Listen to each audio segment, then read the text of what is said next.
waitress put the chairs up, let the glasses that she broke form a picture of our leader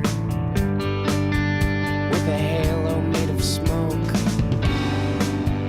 Let the golden oldies station crackle and come through with a final benediction we'll hum along to before we say goodnight.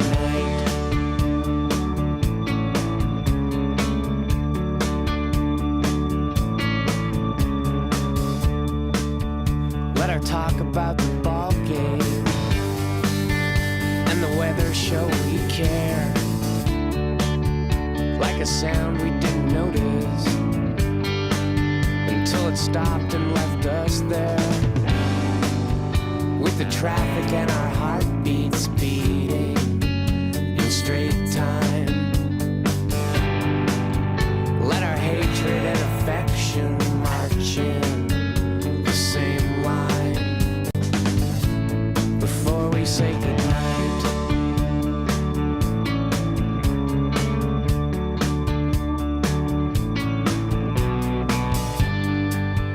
Oh, protect our secret handshake once more with feeling.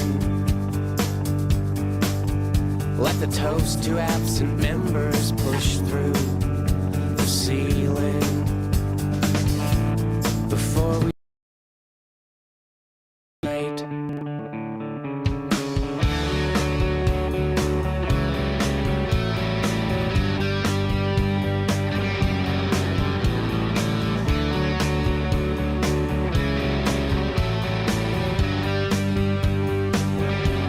Before we say goodnight.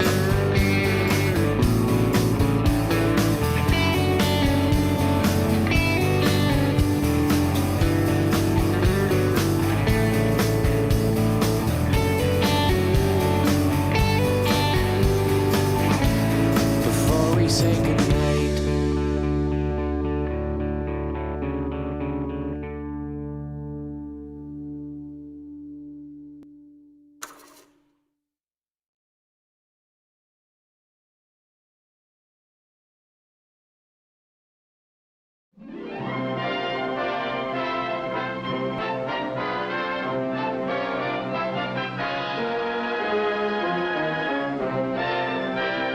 I'll be talking about you in a bit of detail, not in a major way or anything like that, but just some stuff.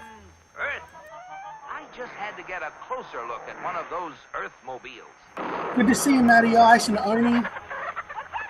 What, Joel? Thanks for being here.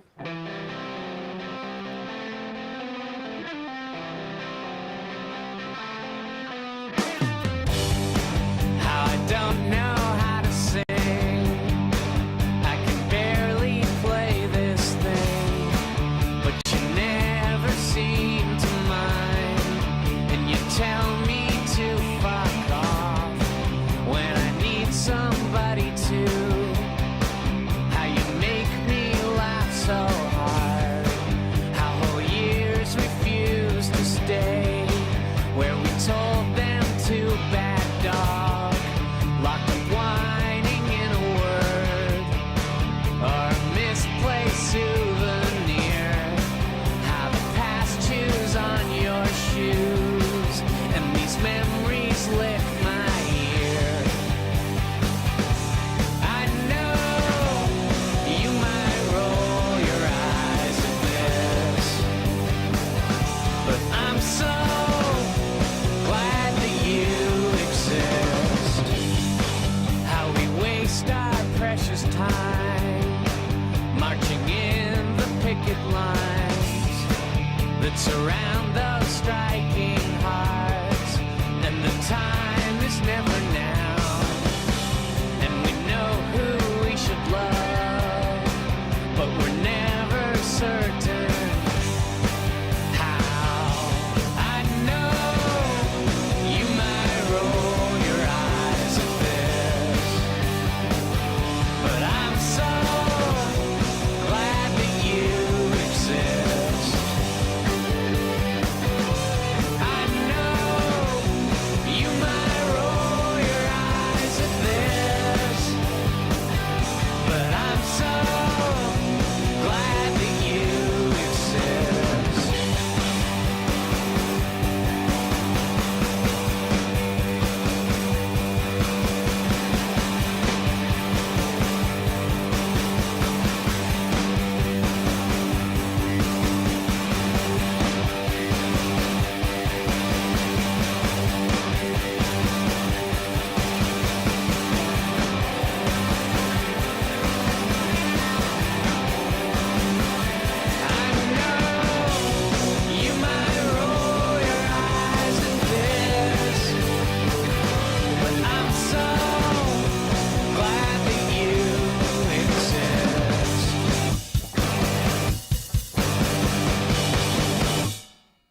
That's awesome to hear. That's awesome to hear, all-seeing Ian. How you doing? I'm still just chilling out with my music for a little bit. I'll be with you guys in a second. I'm in a groove. They're tearing up streets again. They're building a new hotel. The mayor's out killing kids to keep taxes down. And me and my anger sit folding a paper bird, letting the curtains turn to beating wings.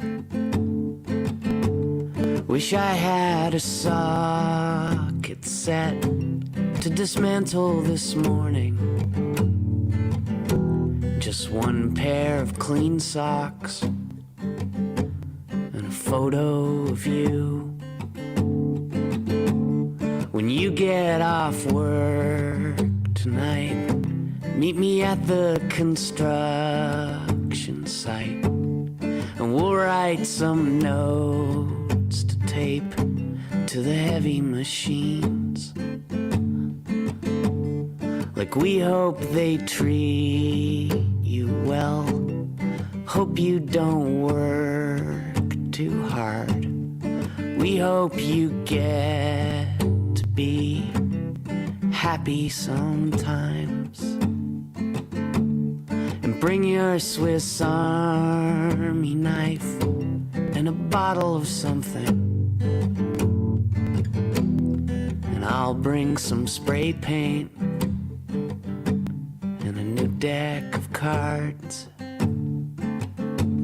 Hey, I found the safest place to keep all our tenderness, keep all those bad ideas, keep all our hope.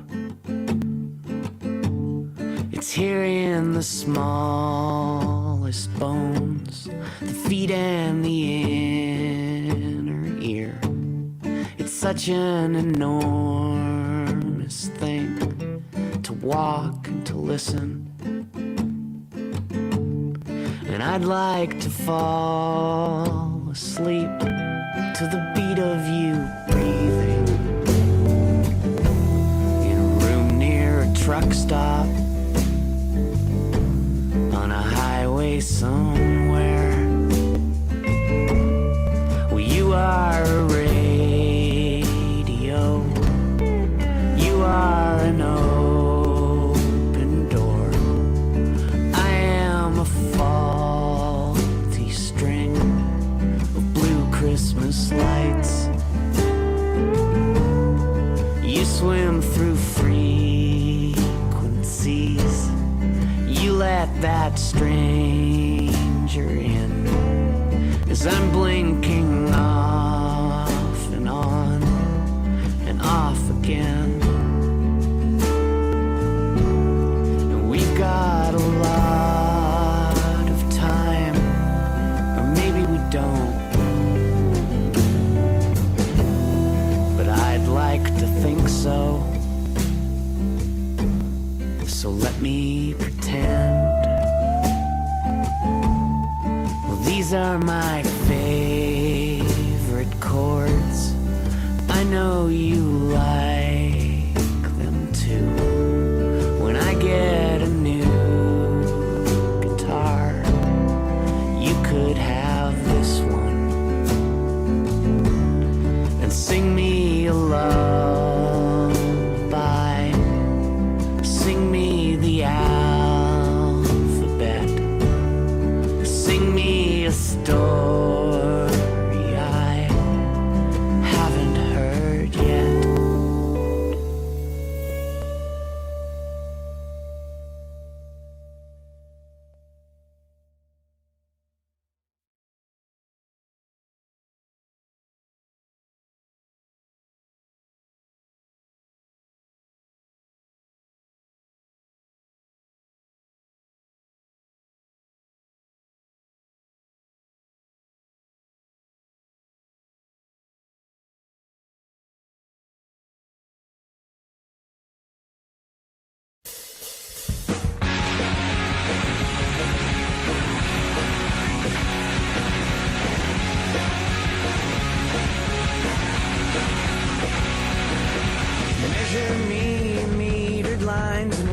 indecisive stare, the time it takes to get from here to there. My ribs that show through t-shirts and these shoes I got for free. I'm unconsoled, I'm lonely, I am so much better than I used to be.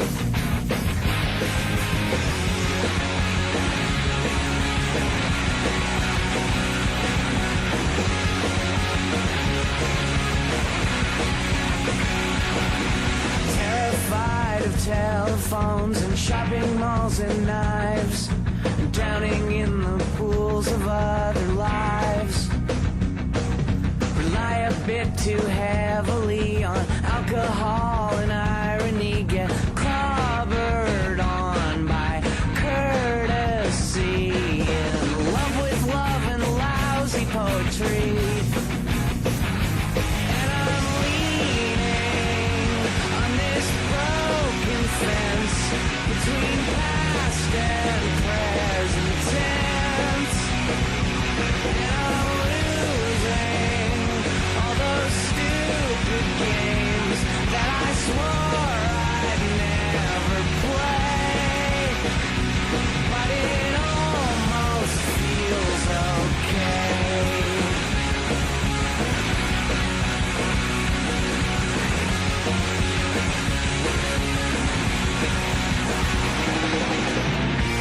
Circumnavigate this body of wonder and uncertainty, armed with every precious failure and amateur cartography. I've breathed deep before I spread those maps out on my bedroom floor. And I'm leaning on this broken fence between past and present tense, and I'm losing all those stupid games that I swore I'd never play, but it feels okay, and I'm leaving with goodbye, and I'm losing, but I'll try with the last ways left to remember, sing my imperfect offering.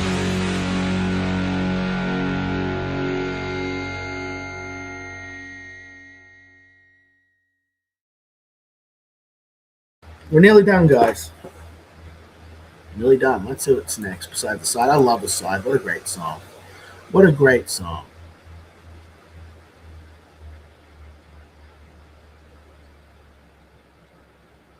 What else can I go with? Let me see. Let me see.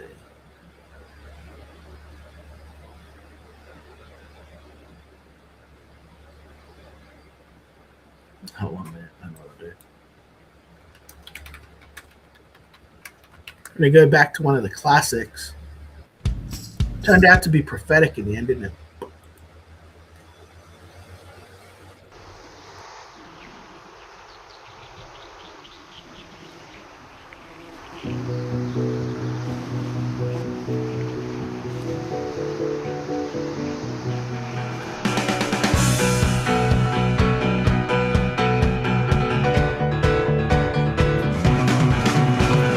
September '75, I was 47 inches high. My mom said by Christmas I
I've never read or heard this one.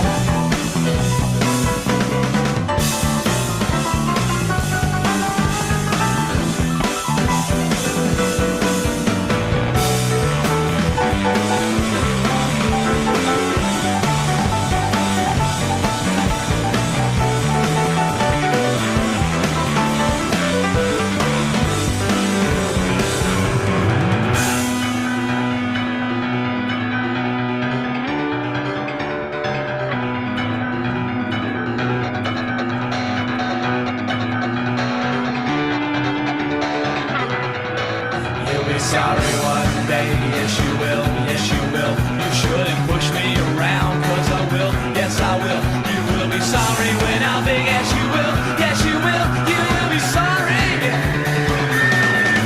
Now I'm big and important, one angry orphan, 200 sour faces are you. If you really wanna see me, check the papers and the TV. No, look who's down and know what to do. Kiss my ass.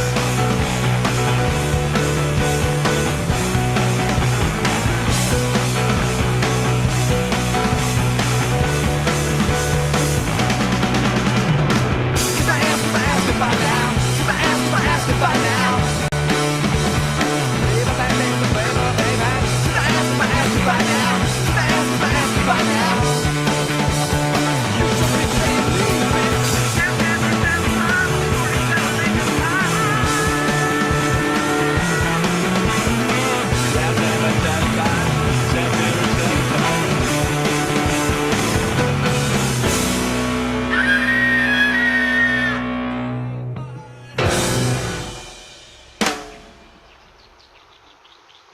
And just in time, just like that. Whoa!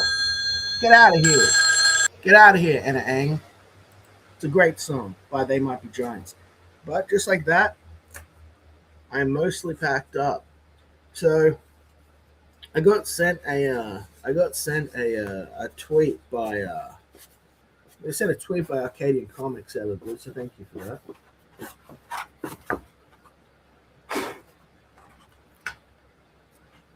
This is some Lord of the Rings stuff done by Games Workshop back in the day. Found this pretty recently. This is Watch at the Gate. Done by Hickman. 1976 this was painted.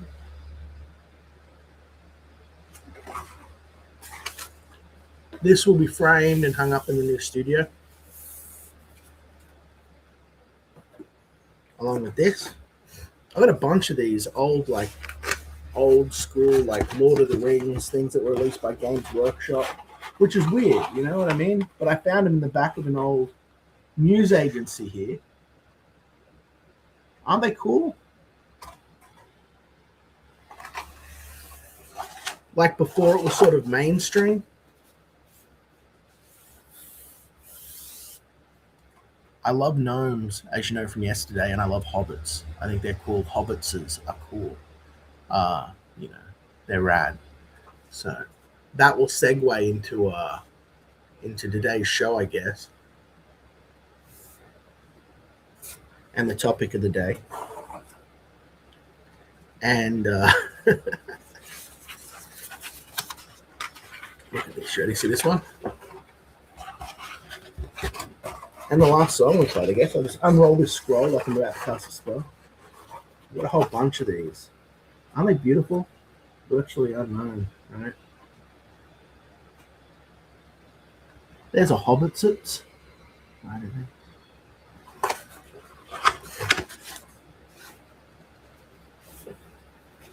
So these were all in the back of an old news agency that had them for like 30 years still in wrap. Didn't know what they were. They'd bought the store. Like the store had been passed down 2 times since then. It was just sitting in the back of the store, you know. And I was like, is that a Warhammer logo on that fucking covered in dust and that old bit of cardboard back there? And I like went in and moved the bears, the dolls, and gone through, get all the way to the back. I'm like, this is like, oh, Warhammer, what is this? And then I start getting out, it's posters, and we don't know what they are.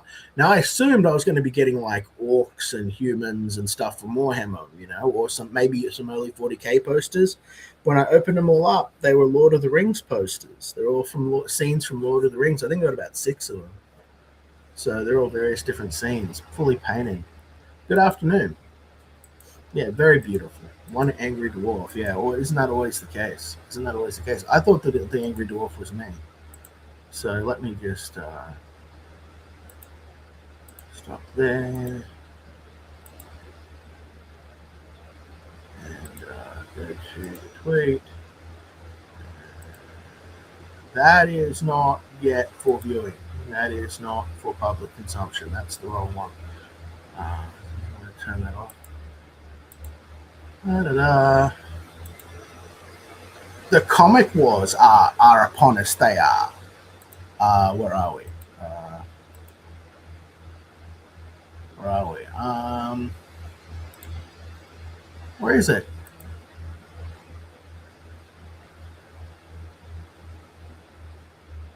Where is it?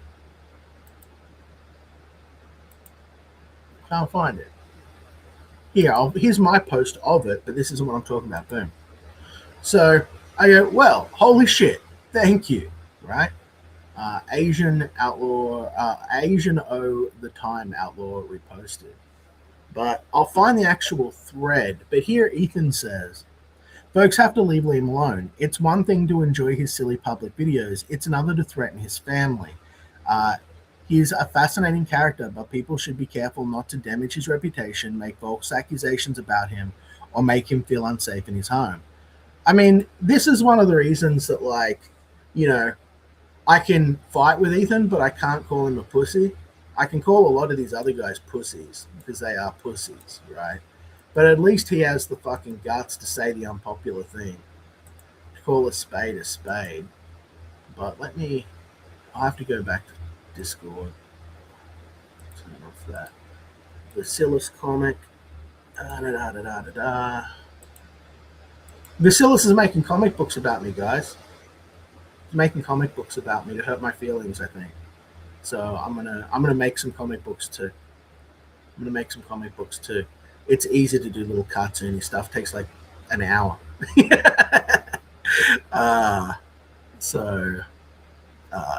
I might be putting that on my Patreon, guys. I spent $5 reading Bacillus's love letters to me, and now I need to make that $5 back. Can someone send me $5 to substitute my loss for having to join his Patreon for a month? I joined and read, and to be fair, it's pretty fair criticism. But I still want to make that money back just to prove a point. So someone send me $5.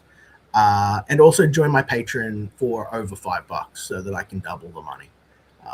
Let's see how that works out. Where is it? Where the fuck is it? There it is. And I go to the original tweet here. See, I've got Ethan blocked because I was like, I don't want to deal with this shit anymore. Let me turn off my live thing, live at 5, because I'm live now. What's going on? I've become pretty. That's not what I'm looking for, though. I'm sparkling like a beautiful angel. Now whoa, what's going on over there? This one's my favorite. Where are we? Where's live with 5? There it is. Thank you. That time. So,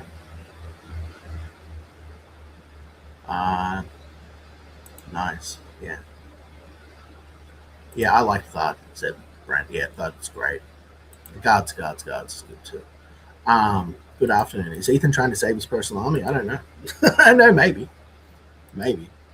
But here, look at this. So, Pop Culture Rocks is who I want to make famous today. Where are we? Here we go. Pop Culture Rocks.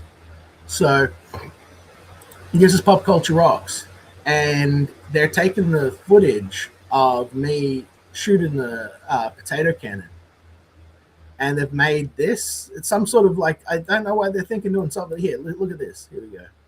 AI crap of me. Made with grok. From another account I blocked. This will have to be another account I blocked. I'll do it live here. All right, time to become a yard gnome. Yeah. First, the hat. Got to look the part. How's this? Well, I'll tell you for a starter, you didn't watch my gnome video yesterday because you would know that they don't have the fluffy ball on the end. You fuck up. And if I was to be a gnome, I would at least be.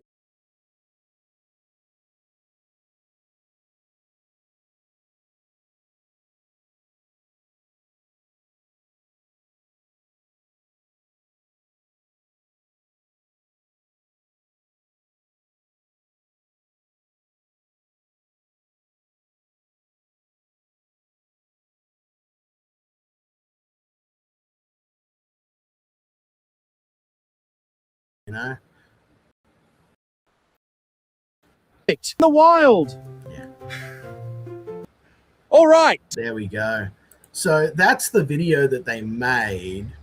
Let me show you the video that they made it from, because this one's a lot more fun. Watch this. It's got a lot more energy. Let's go over here, go to my own videos, go to Liam Shorts. I'll load this one up. This video is called Boom Motherfucker, which I will share in just a minute. Let's go all the way back. And I'll tell you the story behind this one. I'll tell you the story behind this one before we get back into the other one. Thank you, OSDTF. Yeah, here you go. Lunch is over. We'll probably be back to catch up for the rest of the stream. Yeah, no dramas. I'm about to talk a bit about them talking about you and stuff, but it's stuff you already know. So yeah, these guys are gnome tourists. This is exactly right.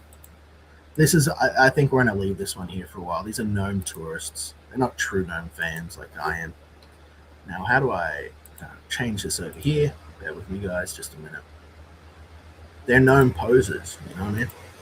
So here I am. I can't full screen this, unfortunately, because it's a short, okay? So so this is what's going on, okay? So this is what's going on. The kids built like a spud gun, okay? Which are about this big. You stick it in a potato. You shoot it off. You shoot potatoes at people. I don't know if you guys have them in America, but they're called spud guns here, right? And whoops, lost connect and reconnecting. What's going on? Am I here? You guys see me? Oh man, it says I lost connection. Why would that happen?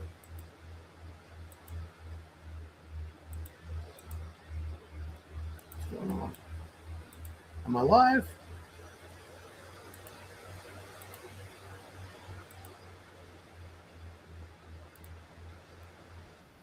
Yeah, I'm here. It's saying that I've lost connection, but I'm clearly here. Well, anyway.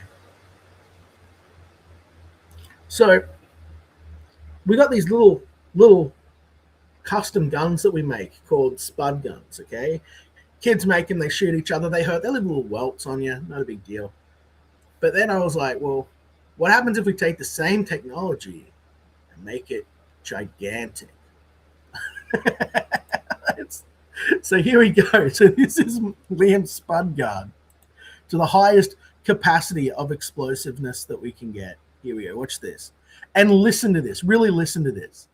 See, yeah. See if you can follow where it's going to shoot it out that way. It's all the same premise, all the same technology, just bigger. Bigger, bigger, bigger. And We're good. see? A little bit of aerosol up in here. A little bit of the spritz. Oh, wait. Captured in the little container. And then boom. Did you hear that snapping? 1 minute. Listen to this. Listen to this one more time. Here we go. Do you hear the echo for a starter? Boom. And now listen to it pierce the trees up over here. And it lands like all the way back, like 5 trees back. Listen. Do you hear it smash through the branches as it shoots off into the sky and lands like over here?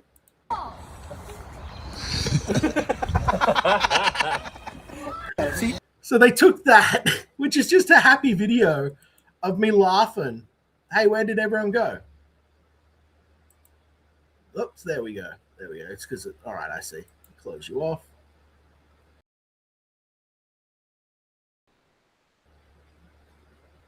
What's going on here? If I go enter ang, there we go. Why can't I close this down? I don't want to hide it. I'll hide it, I guess. And then I'll close this down.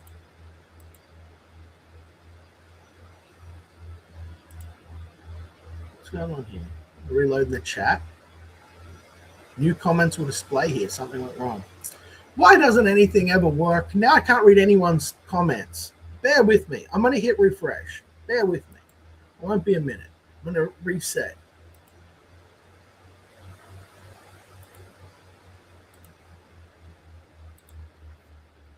Oh, gosh. Nothing ever goes easy, does it?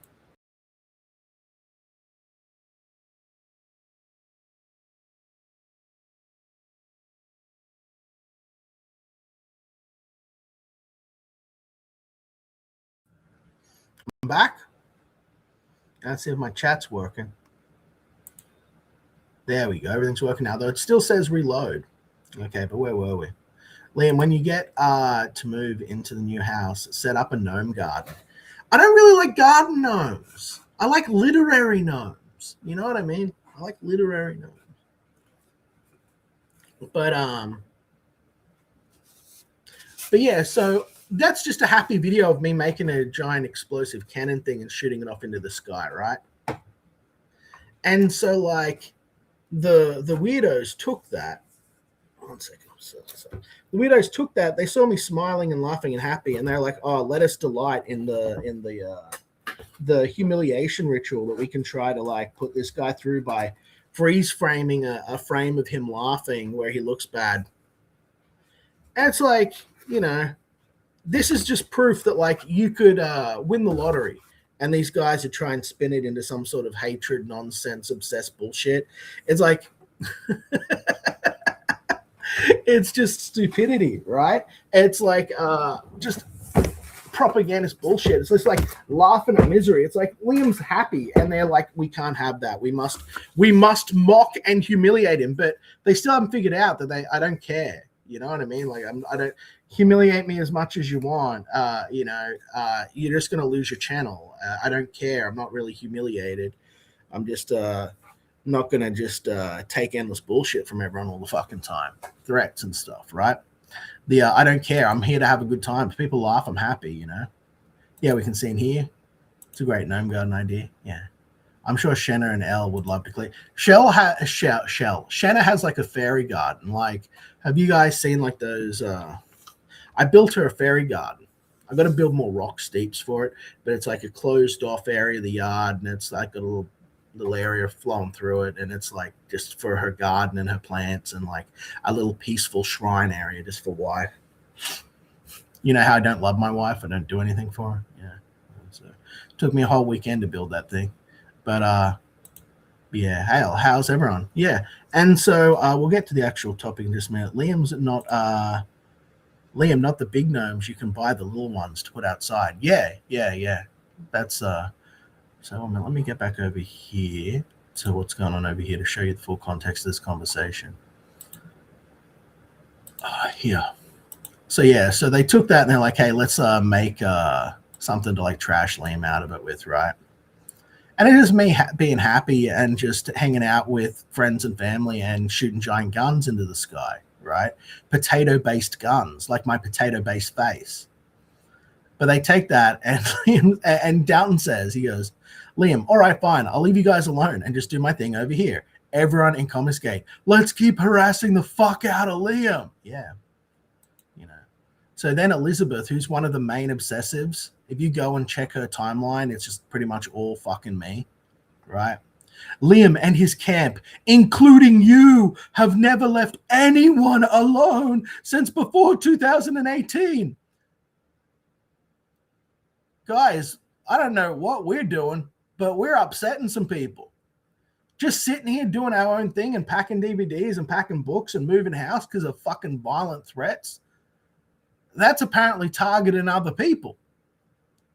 Karma will have you all get what you give eventually. 100%. Some say it even started before 2012. Everything he does is public and we'll catch up with him. Yeah, everything I do is public. Jeez Louise.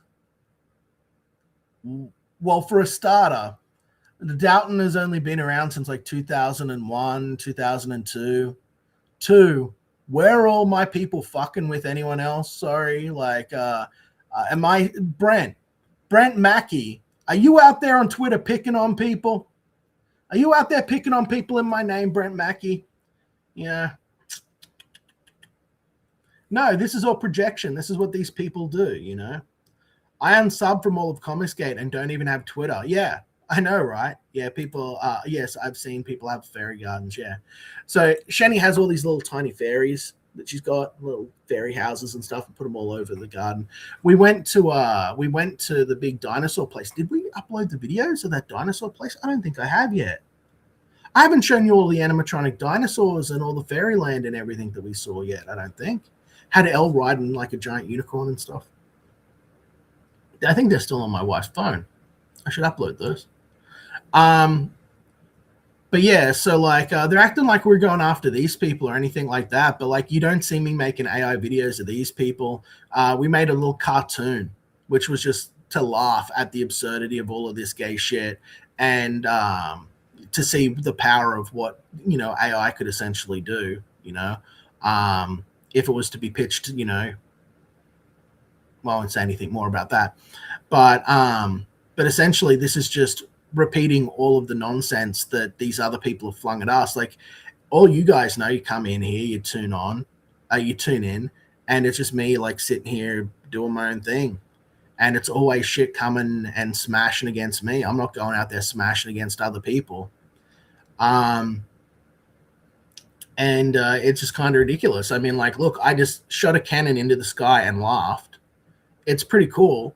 Listen to the sound of that boom when you listen to that video. You just go, doosh. It's great.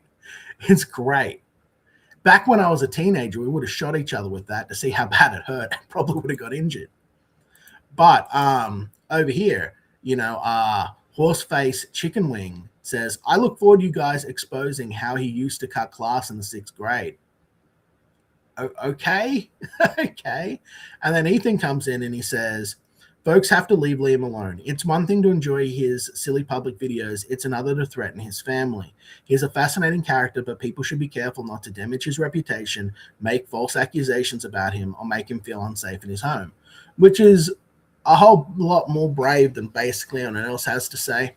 Like all of these other people are like, Liam should live in fear. Liam should fucking be in terror. Like Liam shouldn't have his family. He should have his kids taken off him. You know, they're all like, hey, you know, all this recent bullshit with Riley to fund a ticket here, forcing us to buy another fucking house is annoying. And everyone wants to make it out like that's no big deal. But again, terroristic threats, violent threats, constant calls on the phone, contacting our neighbors, all of this shit, stalking, posting photos of our house, the inside of our house, all of this stuff is like fucked up, right? Like endlessly making AI to create content. And you just see the hysteria of the Elizabeth woman, just straight up Elizabeth. Going like I was straight up insanity, right? I've replaced the word Elizabeth in my vocabulary with insanity. Sorry for all the Lizzies out there, but now when I think of the name Elizabeth, I think of a fucking nut job. Some people say it even goes back to 2012. I haven't done anything, just so you're aware. All of this shit comes from ex-girlfriend retardation.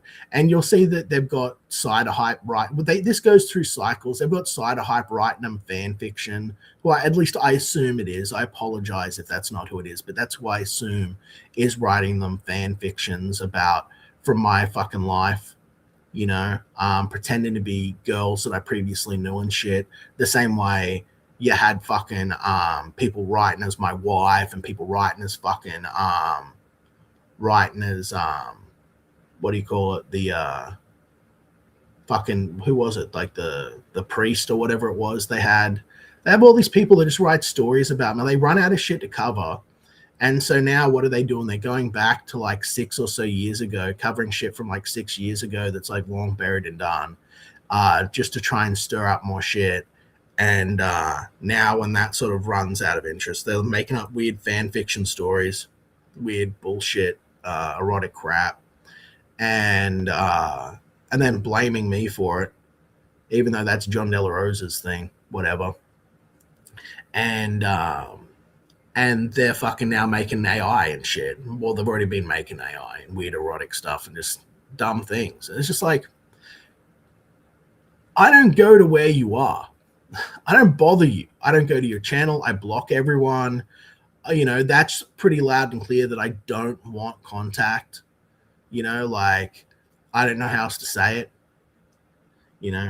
And even with Ethan having nuts on him today and coming out and saying what no one else will fucking say. Imagine if all of fucking CG said the same thing, like, you guys have to fuck off. Liam's under duress. Liam's told you he's under duress. Like, fuck off. We're not going to promote you or help you or do anything as long as you guys are doing this. But it's the opposite. It's the opposite. These people support the people that are going after me, like, that are causing this kind of trouble. They say shit like, I wanted to give Liam the benefit of the I like Liam, but it's like, and then like you're sitting there on panel for 10 hours next to someone who literally is talking about threatening my mother, bragging about it, saying that, making violent threats. Like, people are going on about for the Fans Fest shit. What about all the violent threats against me? What about all the violent threats against me that I get every single fucking day? No one gives a shit about that. And it's just scummy, right? It's just scummy. And it's like, and I've learned to sort of live with it to the best of our ability. But the fact is, these people seem to think that, like, unless I'm destroyed, their actions are all permissible. They seem to think that me enforcing my rights is a worse crime than them driving me to suicidal ideation. Like, they seem to think that, like, it's worse that I lived. I shouldn't have lived because now I'm faking it. When literally it's a miracle I'm here. It's a miracle I'm here. So, like, I'm just trying to get on with my life and mind my own business and do my own stuff. And this is endless bullshit. And this is why I'm trying to explain to people, like, this is a sickness that infects people. People want to accuse me of having mental illness and all of this other stuff, right? But what they're producing is a mind virus that infects normal people. I don't know Pop Culture, whatever the fuck his name is, from a bar of soap, right? Who is he here? Pop Culture Rocks. I don't know him from anything. Have a look down here. Yeah, I don't know him from anything. Why is he like, making AI to trash me? He doesn't know me. He doesn't know anything about me besides what other people have told him. And I'm just going to block him now. Boom. Oh yeah, that's simple. And then somehow that's like my fault. That'll be outrage. He'll be one of my ex-girlfriends next, screaming about it. Well, it's like, why do I have to put up with this shit? Why do I have to put up with this shit? Like, I shouldn't have to. My kids shouldn't have to grow up in that environment. My family shouldn't have to live with that. My in-laws shouldn't have to deal with that. The Australian police and ambulance shouldn't be constantly getting called. People shouldn't constantly be calling my local police station to, like, put in false reports about stuff. None of that. I don't do that to any of these people. You don't see me calling the American embassy, do you? Do you? So, the LDS virus, man. Yeah, that's right. I wish that it just turned people into fucking Mormons, but instead it turns them into the very raving lunatics they want to present me as. It's like, I got a whole bunch of motherfuckers on me, and I'm like lying flat on the ground with like a dog pile on me, and I'm like, get the fuck off me or I'm going to start biting you. And then I bite a bunch of motherfuckers. They jump up and go, holy shit, Liam bit me. I said, well, you shouldn't have been fucking lying on top of me in a giant dog pile with 20 other fucking people. I would like to stand up and walk about and have my day. I don't want to constantly lie under a fucking swarm of retards 24/7, people that haven't accomplished anything and are allergic to money and are allergic to success, right? You're going to sit there and blame me for taking away your income, but I give you every route of escape where you give me none. I have no way I can just go about my day and continue peacefully unless I submit and subjugate myself to you guys. Like you guys have some sort of power or authority over me, because really that's what this is all about. Just their dicklessness and unwillingness to accept that I have talent and ability and that I don't owe them anything. And I don't owe them a fucking thing. I've got a right to create my art, to create my work. I've been in CG since forever. And even with me going, here's the keys. You guys have got it. You guys want me gone? You want to pick that over me? It's yours. I'll just jog on and do my own thing. That's not enough. Every day, multiple channels. When they're not streaming, they're in Discords talking about me endlessly. They're completely fucking in love with me. They're gay. They warp people's minds. Like Elizabeth doesn't know me from a bar of soap. We've never had a conversation. Never had a conversation. But her and Susan were one of the people that were in Risey's Discord going on about organizing to get Elle taken.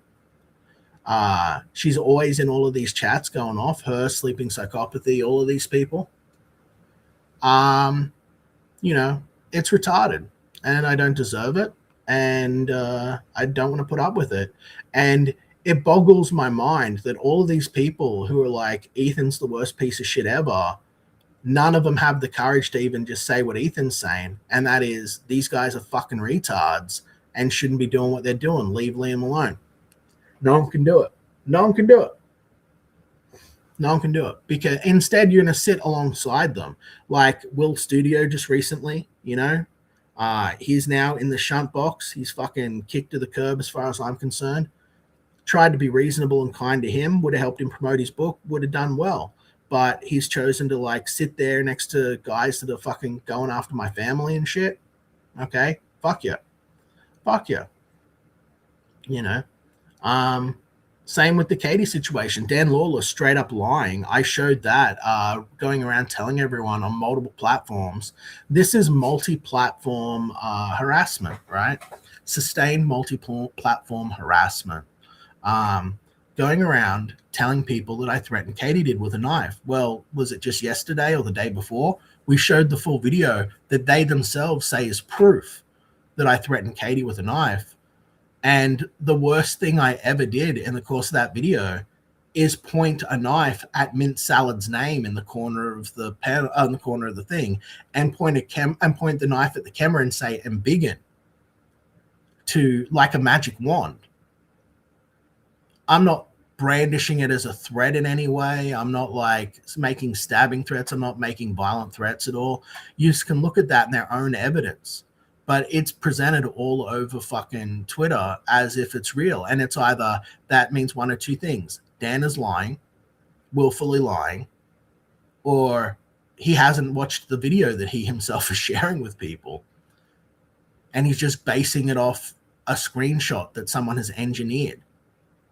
And it's scummy. And it's like, you know, I'm happy to go off and be off on my own. Like I said, I'm happy to go off and be on my own. You know, I'm not, where are like my brothers and allies in all of this? Oh, in the chat. And then what's happening? People are attacking my chat, attacking backers that spend thousands of dollars on projects, you know, big spenders to chase them away from the space. It's you know, it's allergic to money. I'll make more money by staying loyal to my crew and go on my own way than I will by hanging around with people that are trying to essentially make a career out of turning me into the next Chris Chan. And I'm sorry, but I'm not. I'm just not. You know, like all of these people that are infinitely less talented than me, infinitely less successful than me, infinitely less intelligent than me, like posturing with faux intelligence, posturing with faux ability, posturing with like you know, bravado and going along with the crowd like a bunch of fucking lemmings.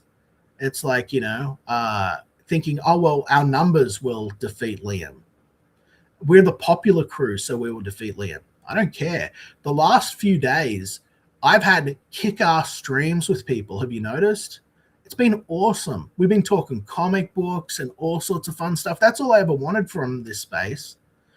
You know, you guys are shitting all over Frog Tony and his crew and stuff, but at least I can have like a really cool in-depth conversation with them about the Inhumans and comic books and the Fantastic Four and stuff.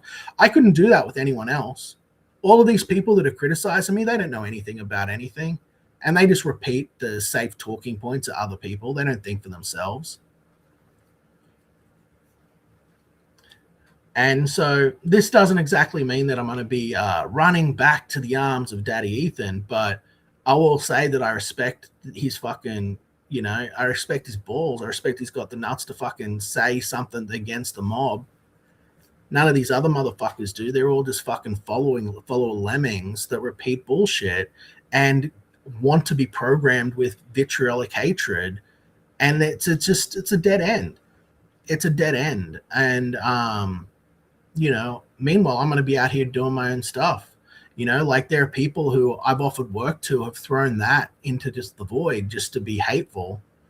And they're not going to make it enough. They're not going to make anything out of it. They're not going to accomplish anything. They're just going to burn down worse and worse and worse. And I don't know what else to say. It's like, I've got a right to my privacy, contrary to what everyone wants to tell you. I've got a right to peace. I've got a right to live peacefully. People are telling me, oh, Liam, you have no right to peace. Excuse me? Like, imagine for a minute, right, guys? Imagine just for like a minute that I was to like respond in kind. Imagine if I was to go, you know what, I'm going to put my comic production and my life on hold, and I'm going to just spend the next year doing the exact same content these other people are doing. They want it. They think it would be a good thing. They think it would be a good thing. But imagine if we actually did go in as hard on them as they do on me. Not respecting any boundaries, calling their neighbors, calling their friends, their family, people they went to school with, making up fake stories, going to the media with fake accusations of crimes, contacting the police to swat them. What if we just had no boundaries or limits at all like they don't? And then when it happened to them, we just laughed about it because there's no repercussion that they can pursue because I'm in Australia, which is what they're doing to me. What if that is what we were? If we were everything that they said that we were. But we're not. And we're not going to be. We're better than that. We're better than that. And the good guys are going to win in the end. These people are evil. They're slums. They're scumite. They're slumite scum. And we're going to talk about the new Spider-Man movie and the new stuff that's happening and have a good time. And the new studio is going to be fucking awesome. You guys are going to love it. You guys are going to love it. It's going to be awesome. And, wait, FFS Banner says that Australians don't have a right to privacy. Well, I mean, does that sound like it's an honest, realistic view? Yeah, no, you're not on Twitter. Exactly, Brent. You're just here talking to me about, like, Discworld and Rupert and all the nerdy stuff we want to talk about. Like you're not a bad guy. None of you people are a bad guy. Matty Ice, coolest motherfucker on the internet. Dalton, generous, charitable, kind person. Everyone's going on about that. Like, oh, his name's DTF. Yeah, it's a joke. Those are his initials. But like, they're saying like they're saying that he sends me dresses and I take private photos of Elle and send them to him in the dresses that he sends me. He's never done that. Oz sent me a dress for her. Oz sent me a dress for her for like Christmas of last year, and he said he's going to send me another one for this year. We're friends. And she's wore the dress on stream, and I said, that's the dress Oz got you. Isn't it pretty? But I'm not like doing weird erotic photo shoots with my child and sending them to Oz or to DTF or to anyone else. That's entirely fabricated and made up by these people who are liars. And then people will take that, like Elizabeth emoji, and go into a psychotic fucking rage over it and pretend like it's real and then call child services. You can go over all our phones and stuff. There's nothing inappropriate with Elle at all. Never has been. I shouldn't even have to address it. But these people make these accusations because what? Someone sent me something kind. DTF sent me a care package with the inks, which I've been using, which I'm very, very grateful for because we can't get them here. With some art supplies, he sent me some DVDs, and he sent me a hoodie for Elle and a drink bottle for my wife. These are like brand new, and the hoodie thing, it's not a hoodie, it's a blanket with Sonic's head on it because at the time Elle was going through her Sonic phase and was wearing her Sonic shirts and stuff all the time. So it's like a Sonic the Hedgehog like head with like a blue blanket behind it. That's what he got her. And everyone's acting like there's something sinister about that. And if people sent kind things in the mail and were like, I would rather, show the kindness of human nature rather than the evilness of it. I don't want my daughter growing up in fear of the internet. That's what happened with my eldest daughter. It's why you don't see her around and stuff. It's like, you guys are evil. And I'm not going to let the evil guys outweigh the good guys. When people do kind things, I want to show the kindness. I think that's more important. I think that's more important, No, shut the fuck up. Leave me alone. Yeah, what have I done? What have I honestly done to these people? I mean, they can say, well, Liam took away our source of income. Did you not do the same thing to me when I was flagged multiple times? I was flagged day before yesterday, was it? And then before that, I was flagged on the channel just before the stream called Struck. What about the previous times where I attempted to show my what was going on with the hacking and stuff in real life? And then those videos were struck, so no one was allowed to see them. And I showed them on my channel. I've showed here, these are the videos that have been struck down for me showing you guys what's actually going on, because they go, oh, that's a privacy violation. We don't want our photos out there or film of us out there showing what we're doing, so we will strike you, right? So this is what they do. And then they say, oh, we're only doing it because Liam strikes, even though I showed my strike history showing that it had been something like 4 or 5 years since I'd issued a strike, but they're going out telling that I'm striking everyone's channels and shit, and I'm false flagging. Simply not true. When the situation happened with Katie, everyone wants to ignore that I said, hey, you got 24 hours. She's got tweets referencing this. Other people have tweets referencing it going, Liam, what an asshole that you would do that. That's a kindness. I didn't have to give her 24 hours. I don't have to give any of these guys warning. I have to be nice. I don't have to be fair and level-headed, but I do. I am. And their response was to go, fuck you. You're not going to do anything. You're a pussy. And to say that they already got people stalking me. Live on stream in front of everyone. No repercussion. No call out. I'm in the wrong. I'm in the wrong. Not, hey, we're going to stop talking about you and your little daughter. We're going to stop talking about you and your family. We're just going to focus on comics or these other things. No, they're like, hey, we're going to go harder. We're going to go worse. It's going to be worse for you. You think it's been bad before, it's going to be worse now.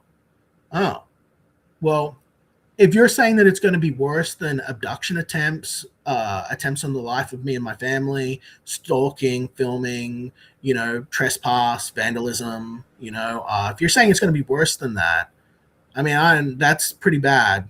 It's pretty bad. I don't know what's worse than that. Oh, you're going to have your kid taken away in 12 days? Oh, okay. It's going to be worse than that? Right. No, okay. All right. I shouldn't be threatened. No one should be threatened. No one should have their peace disrupted. No one should have people destroying people in life. People want to act like bullies, but can't handle any pushback. It's the definition of cry bully. It's projection. It's the very thing they put onto me. None of these people act like adults. None of these people go, okay, maybe I crossed a fucking line here. They think, no, we have to make Liam submit to us.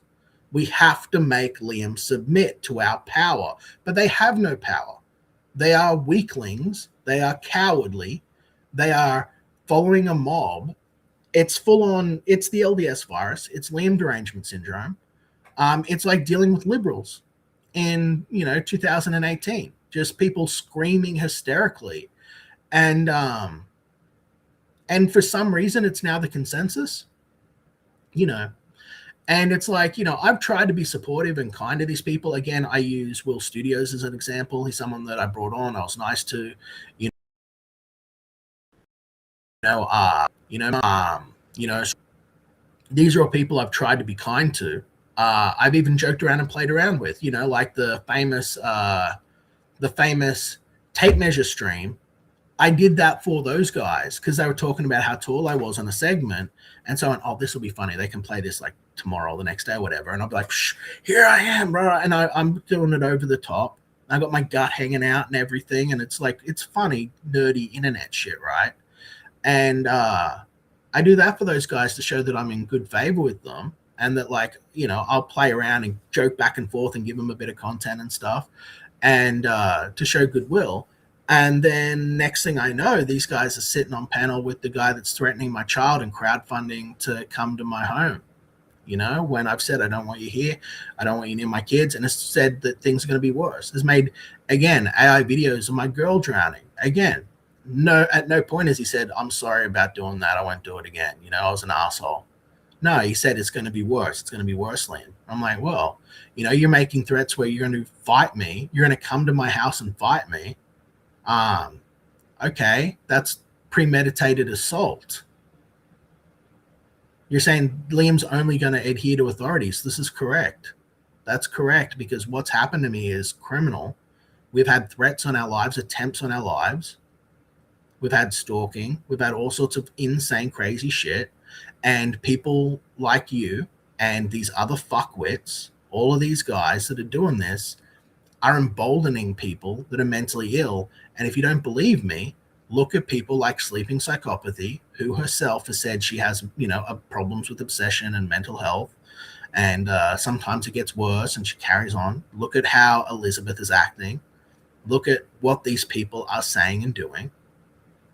And just think, is that normal? Like, Liam might be under duress. Liam might have a whole bunch of shit on his shoulders that you guys don't even know about. Liam might be dealing with a lot. And they're out there bold-faced telling people that my own life, which I built, which I worked my fucking ass off for, isn't even my own accomplishment. They're sitting there with no evidence, no proof, nothing, going, Liam's father pays for everything. What a load of nonsense. That's a complete fabrication and lie. In fact, if you were to go over my entire fucking bank account, you would find one deposit from my fucking in-laws into my account in the history of me being with my wife. And that deposit was for grocery shopping because I'd left my wallet at the house one time. And as soon as we got home, I sent the money back, right? Because I couldn't transfer it from my savings account into my main spending account because my phone and my wallet were at home. So they sent money onto my main account, so my key card. That's it. And that was like probably about 3 years ago when we were first moving in here, 3 or 4 years ago. I've never received money from them. But because Liam said, hey, I made a deal with my father-in-law that I wouldn't waste my time and energy pursuing the arts in the independent sector if I lose money on it. If I lose money, then I'll go back to the public sector, into the public sector, the main sector, the private sector, I should say, because it makes more money. I'll stop working on my own creative vision and work on stuff for other people again, like in the old days, if I'm not turning a profit on it.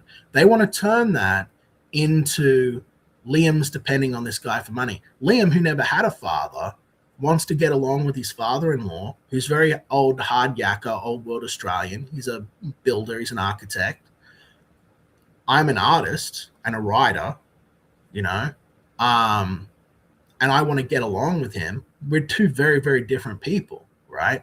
And he is my wife's, father, and she's very close to her family. I want to impress him and I want to show him that. What the hell? One moment, please.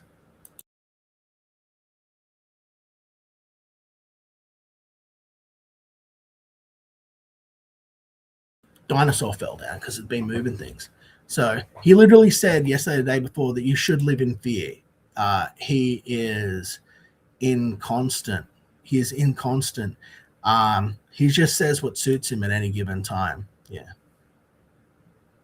Yeah, and Ethan keeps monetizing. Well, he shouldn't do that. That's unethical and wrong, I would say. Uh, but Liam, my freedom of speech. Your freedom of speech is less important than the safety, welfare, and mental health of my child. I'm sorry.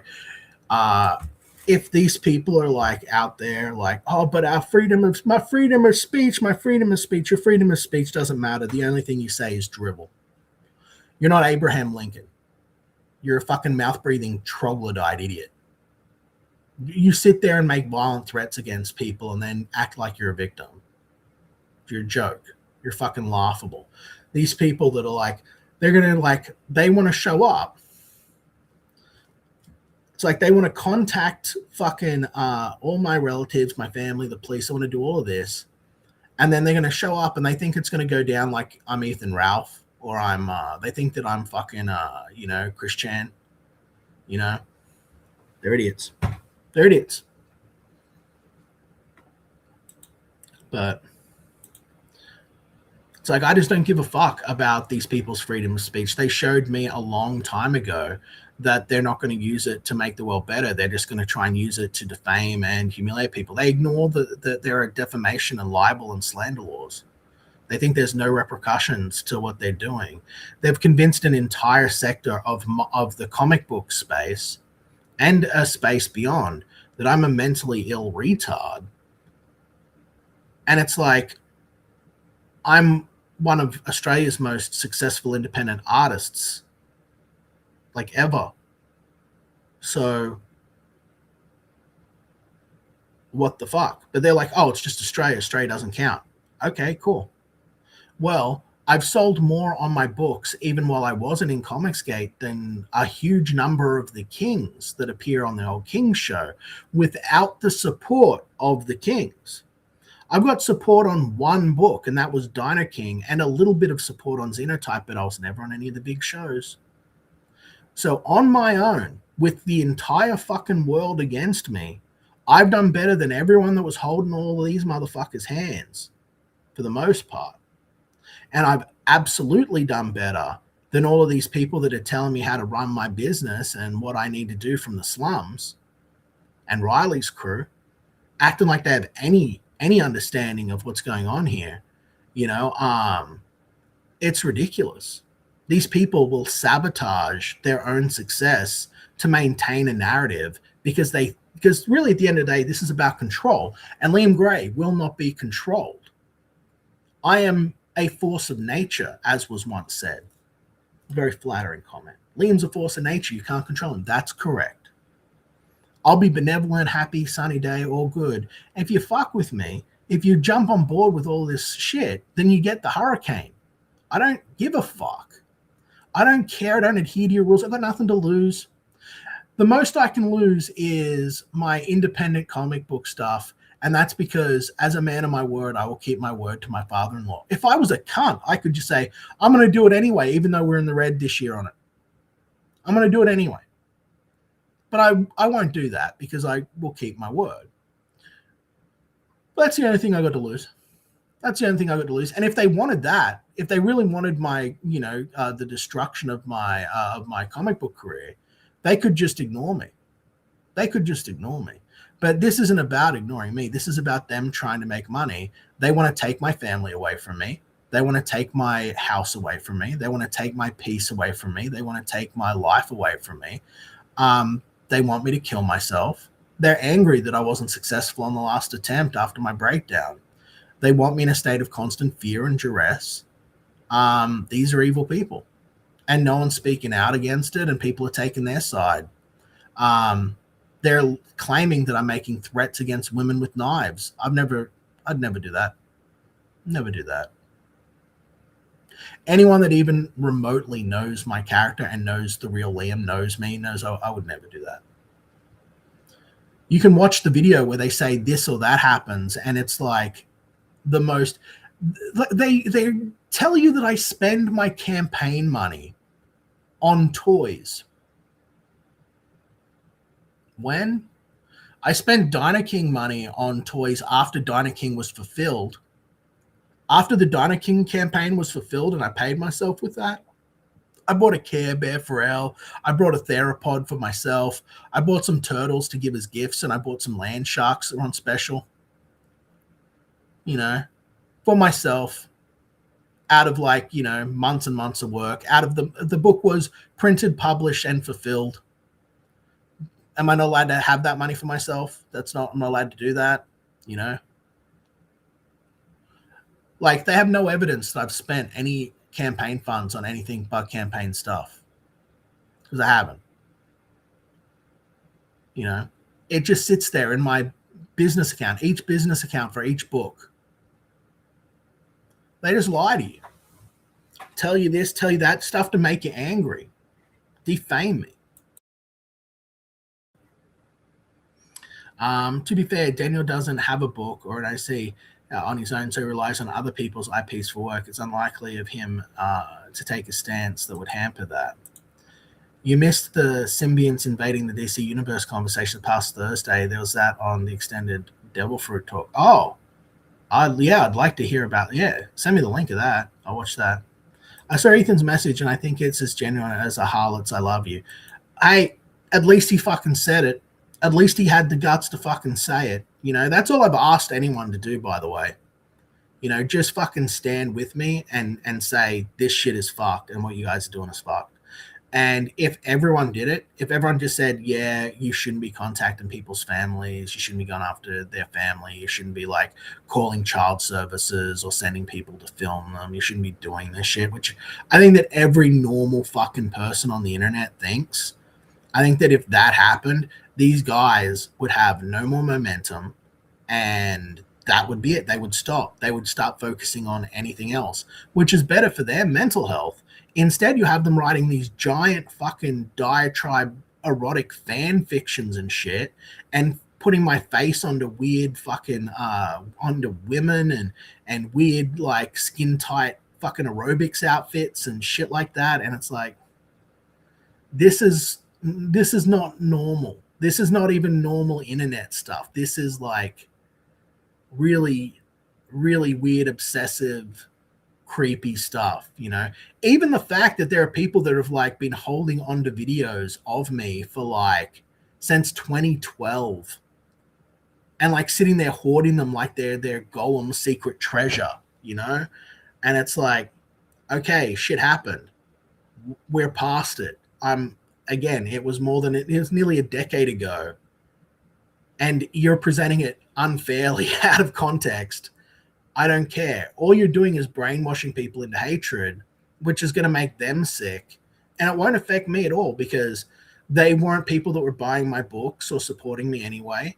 There are people that just want to leech off me and ride my coattails or climb onto me like Riley said. He's going to ride me to six figures. No, you're not. No, you're not. Because every single time you guys do shit that's a terms of service, a violation, or classified as harassment, I'm going to report you and take you down. And you're not going to be able to rebuild channels and rebuild all the stuff that you've built faster than I can take it down, because it's less effort for me to take this stuff down than it is for you to build a harassment campaign around destroying me, right? Like, there is no destroying me. I could come back tomorrow, as I have 3 times in the past. I could just come back and be like, new channel, how you guys going? And within like a week or two, I'll be fully back to all my audience and all of my subscribers back. Like, you know, maybe I'll lose a few people here and there, but it's not going to affect me at all. I'll be like, hey, Dino King 2's coming out now. It's finished and it's all done. Here you go. Here's the next book. And people are going to want to read that. Even my haters are going to want to read it to try and find any little thing that they can go over to tear it apart over. So, like, you know, just stop it. You know what I mean? Just stop it. Just accept you can't beat me. Just accept that my power level is much higher than yours, and you cannot beat me. No matter how many of you there are, no matter how many of your little wasps join your little fucking Vesper swarm, none of you can beat me. None of you. I'm sorry. They've all tried and failed. They have all tried and failed. They've done criminality. They've done whisper networks. They've done everything. I'm too strong. You can't beat me. I'm an independently wealthy man. There's no boss for you to contact. There's some editors that you could probably screw with, but I've kept them completely hush. I've already shown that I have an international fucking distribution deal with a large Japanese publisher. I have worldwide release of other work under another name that has been infinitely more successful than my independent stuff. None of you have been able to touch that, find that, figure any of that out. All of your big detective work, big brain shit. I've been getting fucking just shy of a fucking million fucking views on my work for fucking like what? God, at least 13 months. And yous still are just flailing in the wind. Hanging on to any little interpretation of bullshit that you can to try and ruin me. You can't. You can't. You have all lost, just like everyone before you. You're cowardly, craven, evil people that instead of pursuing your own success, try to take the success of other people. Instead of building anything on your own, try to tear others down. You are sickening to me. You are pathetic subhumans. This is what I think of you. You are troglodyte weirdos that live in your parents' basement, habitually huff fucking drugs, cook your own fucking brain, and somehow have a sense of importance of self-importance of yourself. You don't have kids. You don't have success. You don't have anything. What you've got is a bunch of people patting you on the back and telling you you're right. You're right to attack this person. You're right to go to 11. Half of you don't have a dick bigger than this. It's pathetic. It's pathetic. And I don't want any of it near me. You know, like you'll find that I'm a very altruistic, genuine, generous, and kind person. And I'm treated like I'm a fucking walking blasphemy because I just say, hey, I don't want you in my life. You're not someone I really want to associate with. See you later. And at no point does anyone really say, hey, you know what? Actually, I think I'm going to try and be a better person so that is someone Liam wants to be around. Instead, they go and they join the horde of people that hate my guts because I said, I don't want to be around you. You've proven to be unstable and dangerous. And then these people turn around and say, I'm unstable and dangerous. When was the last time you guys saw me screaming my head off and actually furious? Actually, when was that? Like the last time that I was like, you know, I think maybe when I was like yelling at Ethan because I was like, all you have to do is just say this shit and everyone will follow you, but you don't do it. You know, you leave everyone to attack me. And I was upset that he had all the power and he could have wrangled all these guys by just going, you know what, you guys are banned from everything I'm doing. And they would have gone, oh shit. Because without him, they can't succeed on their own. They've got nothing. Like they can't do anything on their own, right? Everything they try is like mediocre and fails. And before that, and that wasn't even me yelling and screaming or anything like that. Before that, when was that? Like 6 years ago? And that's at the time I'm terminal and stressed out and sick as shit and fucking full of poison and dying and fucking thinking that my life's work's just going to disappear and that everyone that was counting on me, I'm going to let down. You know, I don't worry about that shit anymore because there's just me and my girls. And what are they doing now? They're like, oh, well, that stuff doesn't work anymore. Let's attack Liam and his girls. Let's make them feel unsafe. Let's make them live in fear. No, you can, fuck you. Fuck you guys. But for some reason, the crowd wants to go with the mob, right? They want to be a mob. And it's like, I ain't doing that. I ain't doing that. But sounds like projection. Do they send dresses to other people's daughters? I don't know. I don't know. That Elizabeth emoji lady seems generally mentally ill. If you check her timeline, it's just all obsessing over me. Again, we see this happen all the time. Like it's like it's just a nightmare stuff. And like then they go like, oh, Liam's going to the E-Safety Commission. Yeah, I am. I'm working with the E-Safety Commission because when we have people sending false threats to our home, death threats constantly, contacting our neighbors, stalking a house, filming a house, showing up with weapons, and video. That's a problem. That's a problem. So yeah, we will contact those people. And we've got people threatening and fundraising tickets to come here. Yeah, I will do everything within my ability to sabotage that, to sabotage your ability to come here. I do not want you here. If you want to meet up with me and speak with me or anything like that, there are ways that could have been arranged. I am not going to let people threaten my home and my house. They're like, don't step on me, man. It's that simple. Don't step on me. People can't help it. They're like, I'm going to stomp this fucking koala to death. And it's like, fucking, you're going to lose your leg up to the knee, man. Don't go crying to me when you're all hobbling around all stumpy. Like, get out of here, stumpy. It's like, fucking, I'm allowed to exist. Not only was I here first, not only have I been doing this longer than most of you people, I do it better than most of you people. And I would show kindness, charity, and, I would promote, I would do nice things. I would speak highly and kindly of people if they acted at all like civil neighbors. But instead, everyone acts like a fucking maniac and tries to convince everyone that I'm crazy. I'm not. I'm just a man that's at the end of his rope who's had enough, I'm no more crazy than John Wick is crazy. Everyone loves that guy. The quicksand video was to mock you being a bad dad because you didn't read the signs. That is the narrative spin. That's fine. But at no point did the guy making it sit there and go, maybe I shouldn't depict his child dying. Maybe that's going too far. I didn't read the signs, which were do what I say, kowtow, adhere to me, or the ultimate fate will be you and your child die. That was the message of that video. That was the outcome of that video. I don't respect Riley. I don't think he has a particular talent or ability. I don't see anything from him. I thought he had a little bit of a funny bit, but again, I also thought that he went too far multiple times in the past.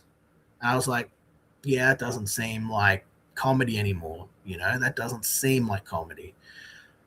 And I'm not going to, like, the dude's 27 years old. He doesn't own his own home. He's never had a job. The last job he had was pornography and, abusing Mint, living off Mint's earnings and her wages. He hasn't held down a job.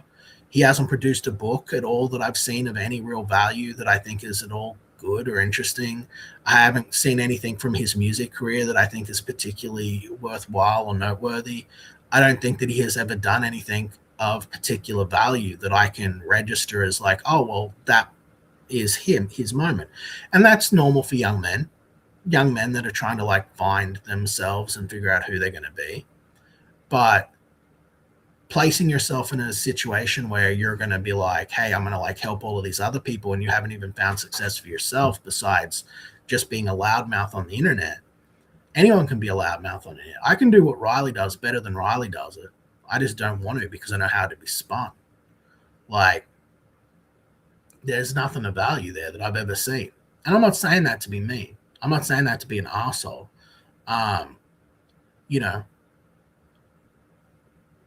That's just how I feel about it. It's like, and with the Mint situation, when Mint came out, like, look, my mother was subject to domestic violence. I grew up in a home with domestic violence. My entire back's covered in fucking cigarette burns and cuts and shit. It's all fucked up. I grew up in a rough home. It's the reason that I initially had a knee-jerk reaction to the Ricada situation, because I'd grown up in like drug dens, and I was like, ooh. When I heard about how messy and everything it was, and they found coke in hair, it triggered me. Honestly, it triggered me. And I had 2 days where I was really upset about it, and then I stopped and distanced myself from it, right? Because I was like, nah, this is too close to home for me, and I'm going to get angry and spurg out over it. I'm going to yell over it, right? And so I didn't do that. Then when Mint was talking about how she was being abused and like Riley smashing the windshield of the car and like threatening to throw himself into traffic and all of this other stuff that she was doing when she was telling the sort of the tell-all, I was like, I've seen all of this behavior before. Like, I know what this is.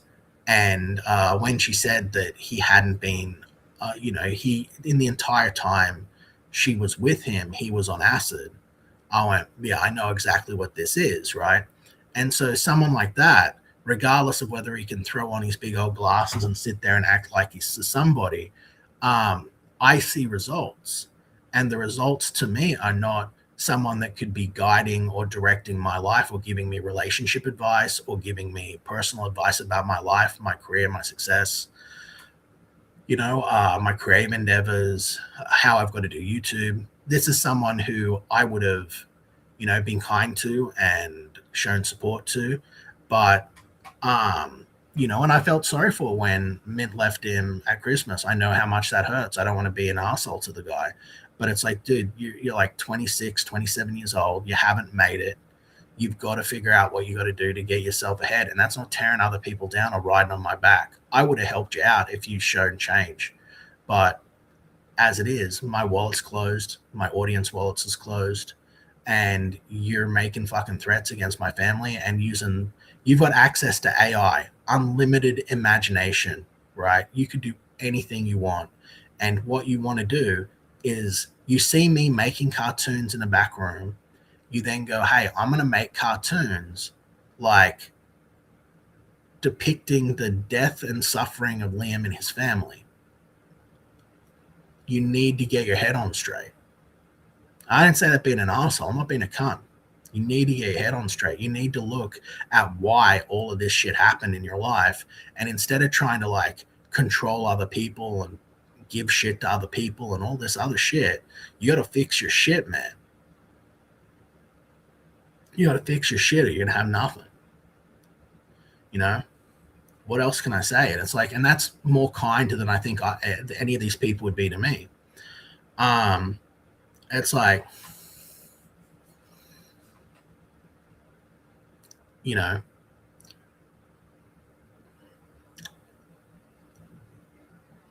I'm not a perfect person. There's room for criticism regarding me for sure. People have made a whole fucking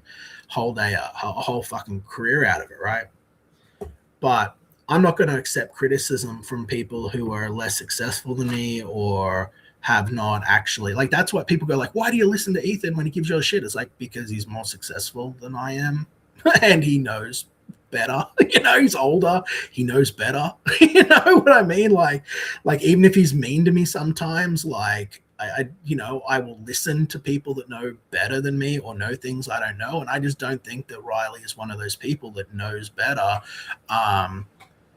based off the fact that, again, he hasn't had any major success. He hasn't had even the YouTube success I've had when I'm not even doing YouTube. Like, I'm not even trying. You know what I mean? Like, I'm not even trying. That's sort of the point. And I got all of these people it's the same thing as like with Dark Gift and these other guys, right? They're all saying, you've got to do X, Y, and Z to succeed in Comicsgate. And it's like, well, one, you're just repeating shit I used to say. Two, none of you have actually succeeded. None of you have had any real measure of success. Not in any way. And I'm not saying that to be mean to those guys either. But that's how they'll take it, because it hurts their butt. It chaps their ass because they know it's true. Like, to produce a comic book, if you are not the artist and fulfill it in a global, at a global level, you're looking at about, 10 to 14,000 US dollars.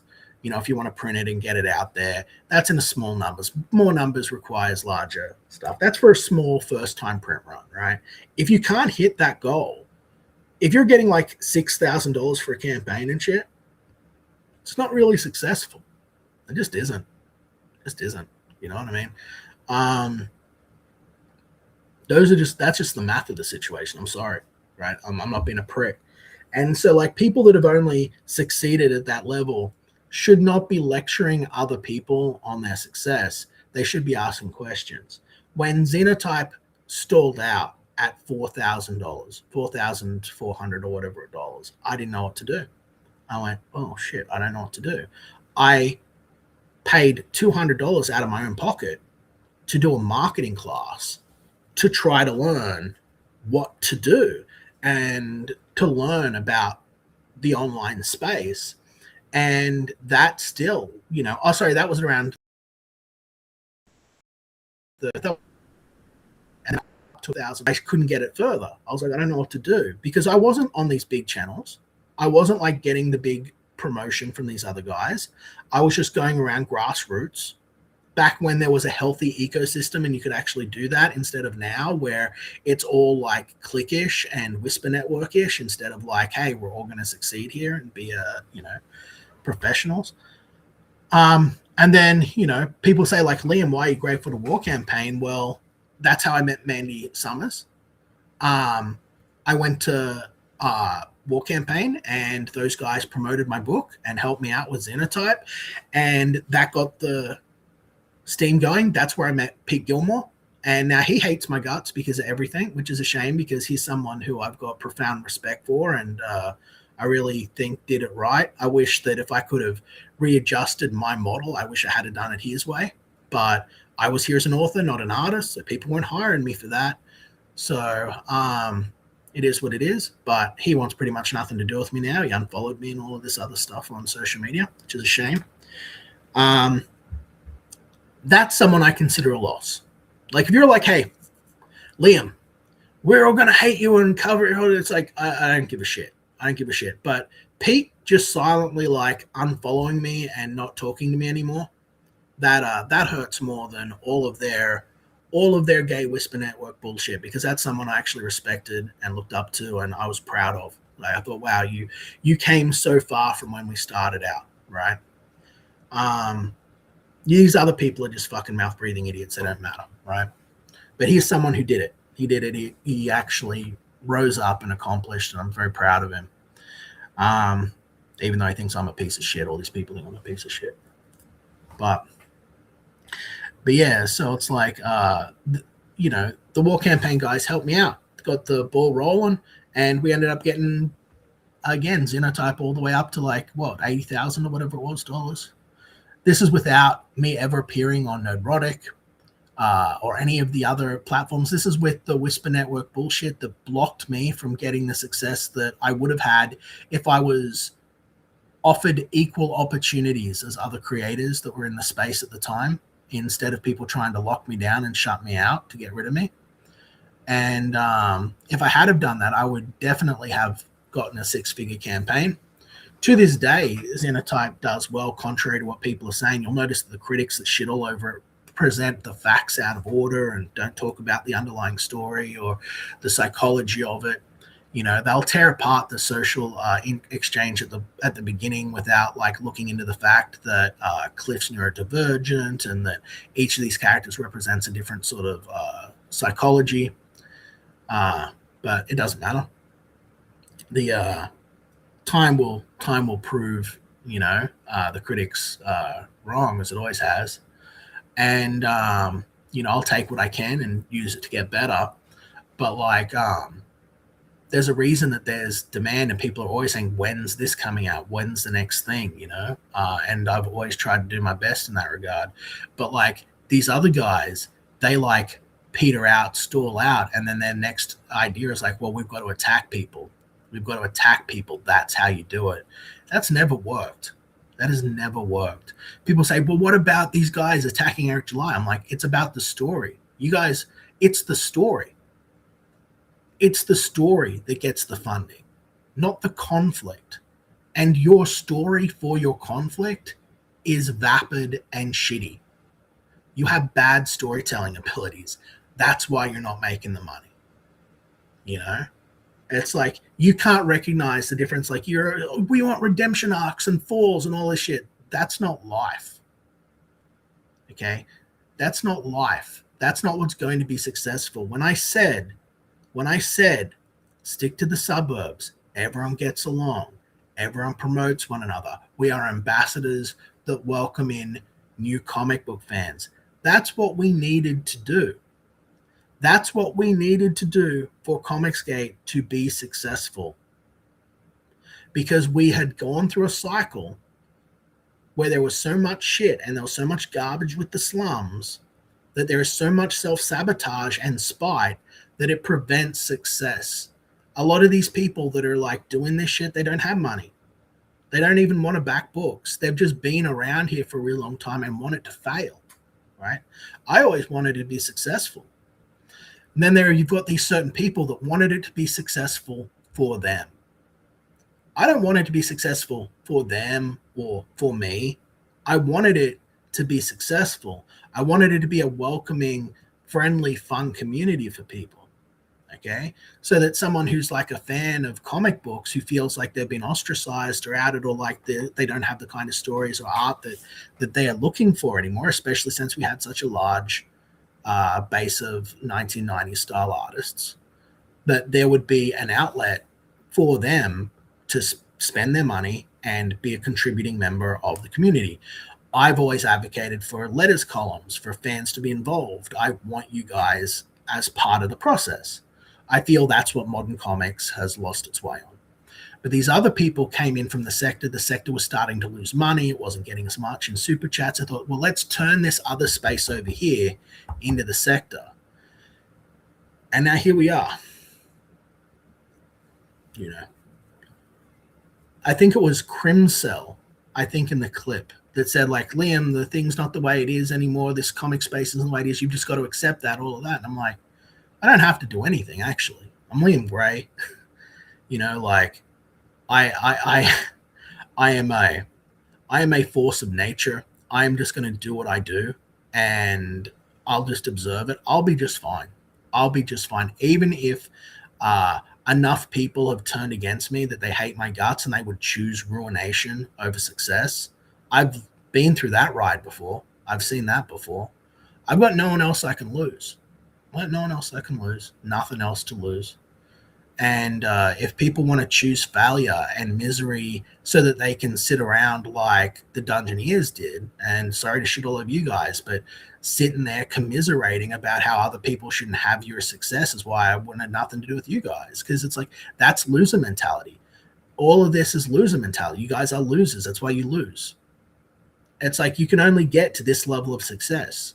If you want to get to the level of success that these other guys are getting, like that the Ethans, that the John Malins are getting, I don't give a shit if you don't like them personally. If you want their success, you have to ride the path of victory. You can't ride the kiddie ride. You can't sit there and go, well, we all like this one better. I'm sorry, it doesn't work that way. And the way that they succeeded isn't by, and this is the illusion, this is the lie that they tell everyone. Like, it's like, they didn't succeed because they fought with people. They succeeded because their story was more compelling. These conflicts come. That's part of it. But when people are seeking endless conflict, it's trite. People get bored. People see through it. Fades away. It's not real battles. You're not really fighting the culture war or pushing back against tyranny. You're just fighting to try and dogpile or bully someone. And, you know, only the most sadistic, sad, and pathetic examples of humanity take any sort of pride in that, or any sort of are amused by that. The lowest of the low. The kind of people that would like drive past a fucking someone crashed and wouldn't even pull over to run out to see if they could help, would just sit there and laugh. Like, that's the kind of people you attract. And like, the honest reality of the situation is that like, those people typically don't have money or success. So those people aren't going to fundraise. And we're in a crowdfunding space, and we're in a comic book space, right? And everyone's going to say, oh, well, that's different. It's like, yeah, you could bring in more people that aren't the comic book crowd into this space. But at the end of the day, you're not going to sell more comic books doing that. This is the mistake that Mike Essamilla made, and no one's learned from any of this. This is the mistake that Antonio Bryce made, but no one's, again, listening to it because it's coming from Liam's mouth. They don't think for themselves, and Liam's saying it, therefore it's wrong. But the simple reality is, you can't chase clout to get success in the comic book space. Doesn't work. Vito having the big success that Vito had, since everyone hates Vito, and you thinking, oh, we're in a fight with Vito. It's a Vito fought Eric July. No, Vito had a story. You understand? Vito had a story. Vito was, hey, he was the first guy to say, hey, I'm going to challenge Eric July with this. He had Dick Masterson behind him. He had all of that, and he was the first one. He pioneered that. doing sad knockoffs. It's just cheap B-rated knockoffs, and it's not genuine. It's not real.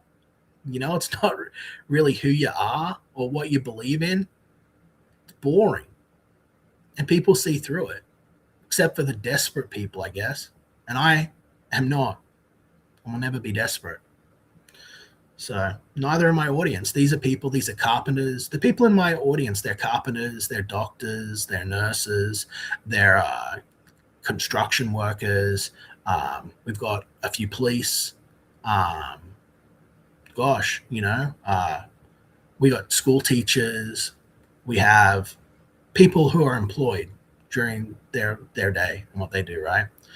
These are people that love comics, that have loved them their whole life, and they have jobs and they have money to spend. They are not people sitting around terminally online for 10 to 16 hours a day, smoking drugs, dropping fucking tabs of acid, and then thinking, what's the next scheme or scam I can pull out to fuck with Liam Gray? These are actual fans.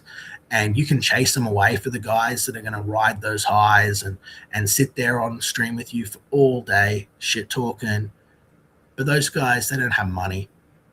They got unemployment checks that come out of my tax dollars. And they come out of my backers' tax dollars. So just keep that in mind, everyone. How you doing, Demon Vizrak? Yeah.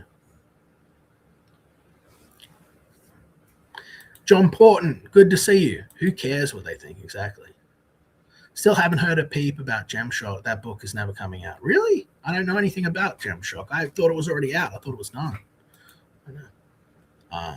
Fair enough, Liam. Watch out, though. Yeah. Well, like I said, I'm happy for Ethan to do what Ethan does over there. I'm just doing my thing over here. I have said from the beginning, I don't want beef with Ethan. I'm grateful for the help he's offered me. You know, I just wish that he and everyone else would open their fucking eyes. And I appreciate when he makes tweets where he's fucking calling a spade a spade. Like, I'm a reasonable person. It's very easy to talk to me. You can just come and sit down. We can have a one-on-one. You guys have seen it. But the issue is, I'm not going to take time out of my day to parlay. Isn't that a pretty word? To parlay with people whose overarching goal is to cause harm or misrepresent me, to do further harm to me. They're simply not worth my time or attention. You know, I would rather, you know, spend time with guys that want to talk about comic books and stuff like that and the things I love. Like, that's how I want to spend my time. I don't want to spend my time dealing with lunatics crying about their freedom of speech because when they lied about me, you know, sexually abusing my daughter, they lost their YouTube channel. Well, I'm sorry. I don't give a shit. Actually, I'm not sorry. And I'll never be sorry. You fucking abused your privileges. You abused your speech. Tough shit.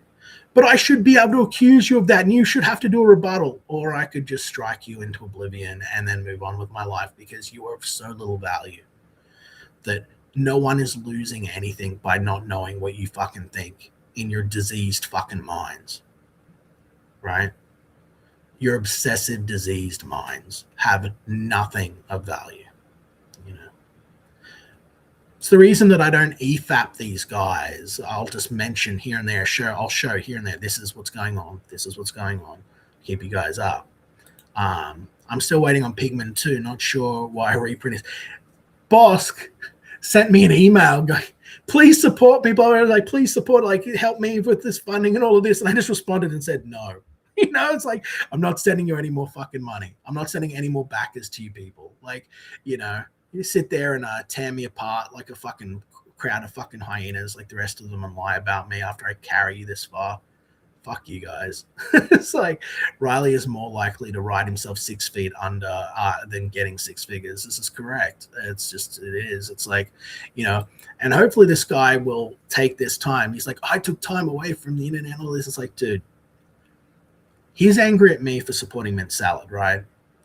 But everyone's like talking shit about Mint Salad. Has Mint Salad done any porn since she left him? Has she done anything degenerate? Has she done anything? She's really upset with Ethan and stuff like that, right? And I can understand why people on his side would be upset with her, some of the things she's saying. But look at things from her point of view, right? Just try that for a minute, right? Like, this is a woman who was living in abuse, who was deliberately kept in an addled state, who faced difficult circumstances, and now has had to go off out on her own and rebuild her life after years of knowing nothing else. How many times did you watch a stream with her where she was like speaking really pausedly like this, and I thought that was her autism.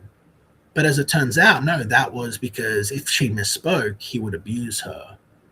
And we've seen now that she's out of that environment, she's doing really well, right? Some people aren't good for one another. And so, when Riley went through what he went through, I felt sorry for him because, like, I've been through a breakup at Christmas too. And I know you got to explain it to all your family. It's a chore. It hurts. You got enough to deal with, especially a long relationship, right? So I understood where he was coming from. But after Mint did her talk and everything, I was just like, you know what? Like, she's been through a lot. And this seems like these are people that really have a lot they need to work on.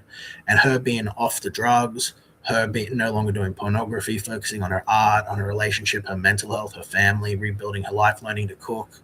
These are all things that are really good for her. And that's what she needs, right? And Riley needs to just get over the fact that I'm supporting her in that regard. And I'm supporting Sean and those guys because, like, someone needs to do that. Someone needs to support those guys in the life that they've chosen, give them a chance to rebuild, right? Because the other option is just destitution. And, like, people are going, oh, well, we're not Me Too and all of this. And it's like, I'm not asking you to crucify fucking Riley, right? I just don't want him encouraged when he's doing crazy shit involving me. I don't want you rewarding that negative fucking attention, right? Because as far as he knows, that's all he can link onto. Again, this is a man lost in the fucking sea. Look at him. Listen to his music, right? Like, look at who he actually is instead of who he portrays himself to be. This guy is lost. He needs to figure out what he's going to do with himself. He's like hanging on to internet daddies and stuff, right? And it's like, no one should think or operate that way. He's a 27-year-old man, right? 26, 27-year-old man. This is the definitive point of his life. He's got to figure out who he's going to be. And he's got to, more importantly, figure out that the person who he has been so far is a fucking troglodyte piece of shit. He's been a piece of shit. He's been someone that beats women, throws tantrums, and doesn't respect the boundaries of other people, of other men. He's going to end up lying with all his teeth smashed out in a fucking gutter one day. And that's no fun. That's not a good future. And that's not a threat. Everyone's going to say that's a threat. I'm laying out the direction of the people that follow this shit, right? He's going to end up 40 thinking, what the fuck did I do in my 20s? Like, you got these people paying out how I look. Well, you've seen photos of me when I was in my 20s. I was sex machine. These guys look like me and they're in their 20s. I'm post fucking a whole bunch of medical shit. You know what I mean? Like, and I'm stressed out as a motherfucker and my body's holding a bunch of water weight and stuff. Like, I'm not healthy. I'm not healthy right now. And these guys are built like me. You know what I mean? So it's like, just think about that. It's like, you got to turn your fucking lives around at this point. And it's like, I don't want anything bad to happen to, like, this is the other thing too. I don't want anything bad to happen to Riley. I just don't want him in my life. I don't want people that are in that kind of world in my life. Like, these guys want to make content where it's like, would the world be better if Liam Gray was dead? This is the kind of thing they want to present to a large audience. This is what he's going to Dick Masterson and having Dick Masterson parrot. Would the world be better if Liam Gray was dead?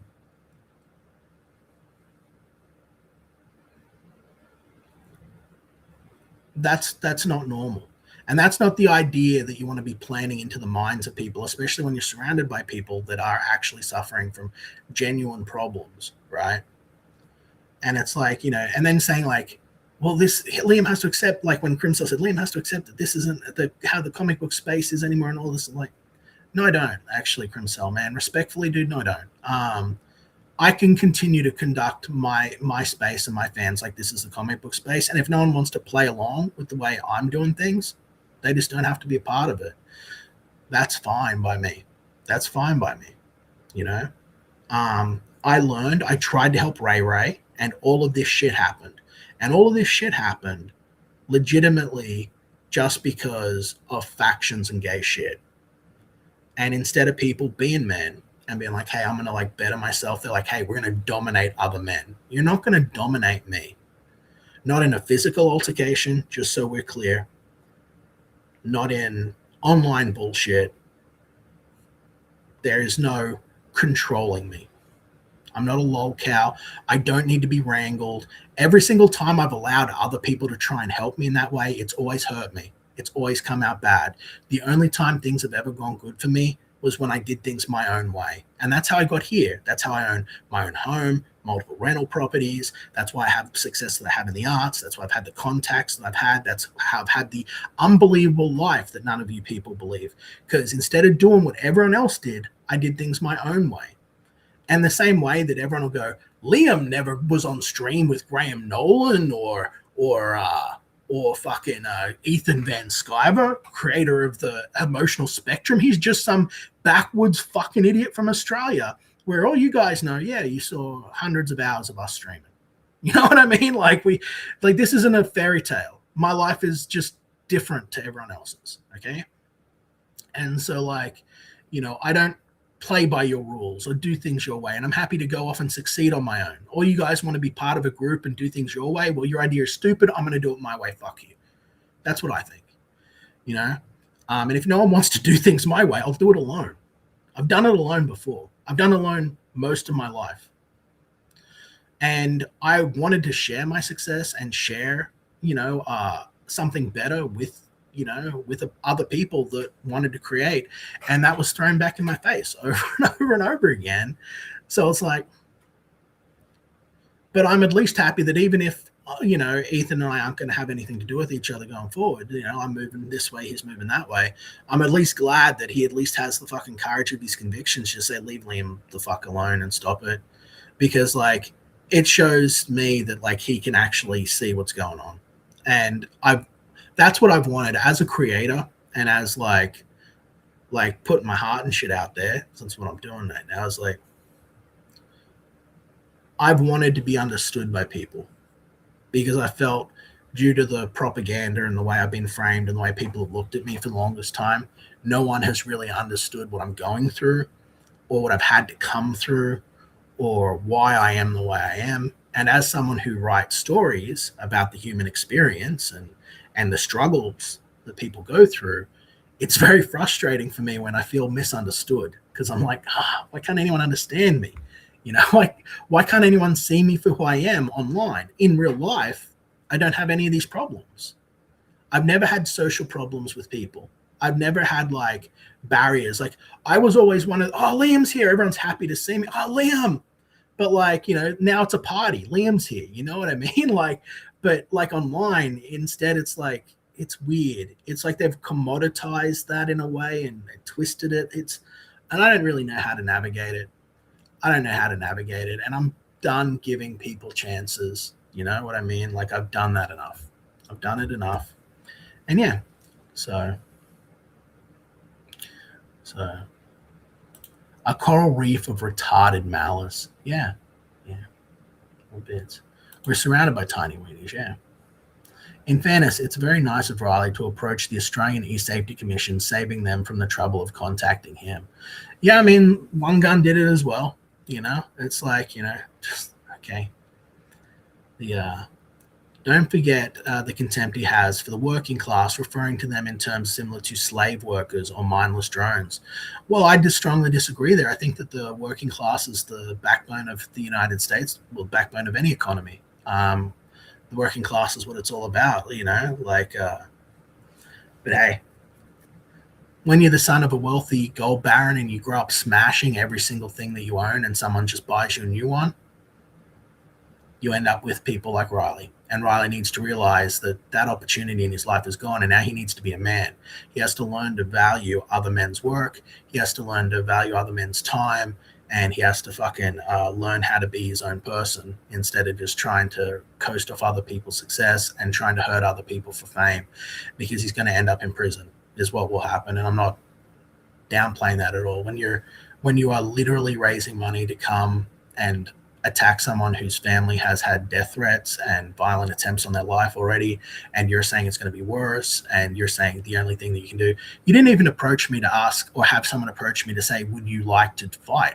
We could have fought it for the Fans Fest. We could have gone off somewhere and filmed it off lot, get a medic on staff, so when you're broken and shattered into tiny fucking pieces going, how did this happen, that you'd be taken care of.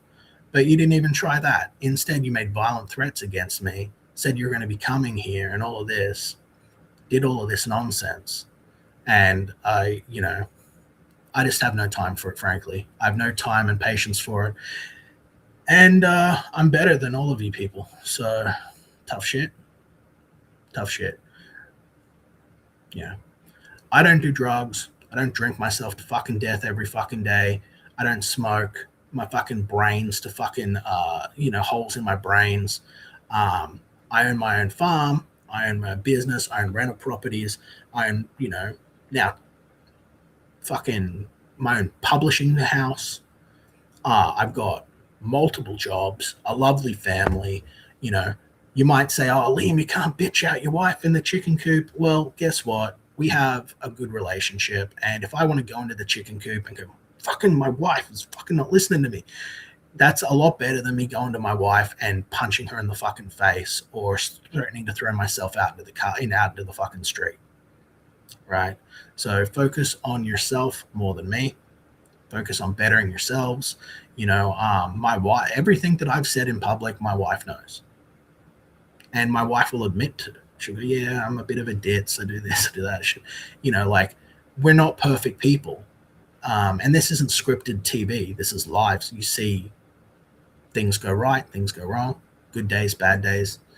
But I love my wife, contrary to what everyone thinks, and I would die if she was in danger. I've put myself in harm's way for her and my children. I've done what I can to protect them. Yeah. What else is there to say about that, right? Everyone wants to use everyone else as a stepping stone. Yeah, well, I'm sorry. It's just not going to work for me. If you step on me, I'm going to bite your fucking leg off up to the knee. I'm going to drop bear the fuck out of you, and I'll be wandering around like one gun. Yeah. None of these Negans are Chuck Dixon, yeah. But it doesn't work this way in the space. It doesn't, unfortunately. The stepping stone thing is just... I'm not even looking to climb up. Everyone's like, oh, Liam, you were happy in Kings and you're fucked up. You get all these privileges. Like, yeah. You know why, though? Because Kings was the one space where everyone was better than me, and that's where I wanted to be. You know what I mean? Like, I don't want to be surrounded by guys that are worse than me, that are constantly looking to use me as a stepping stone. I was finally surrounded by people that didn't need me. And, those are the peers I get along best with. They're who I learn from. They're who I take advice from.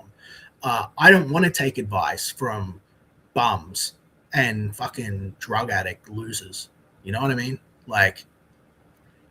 Even they're not the people I want to listen to. They're not the people I want to learn from. They're not the people I look up to. I want to look up to the people that have succeeded, that have done well.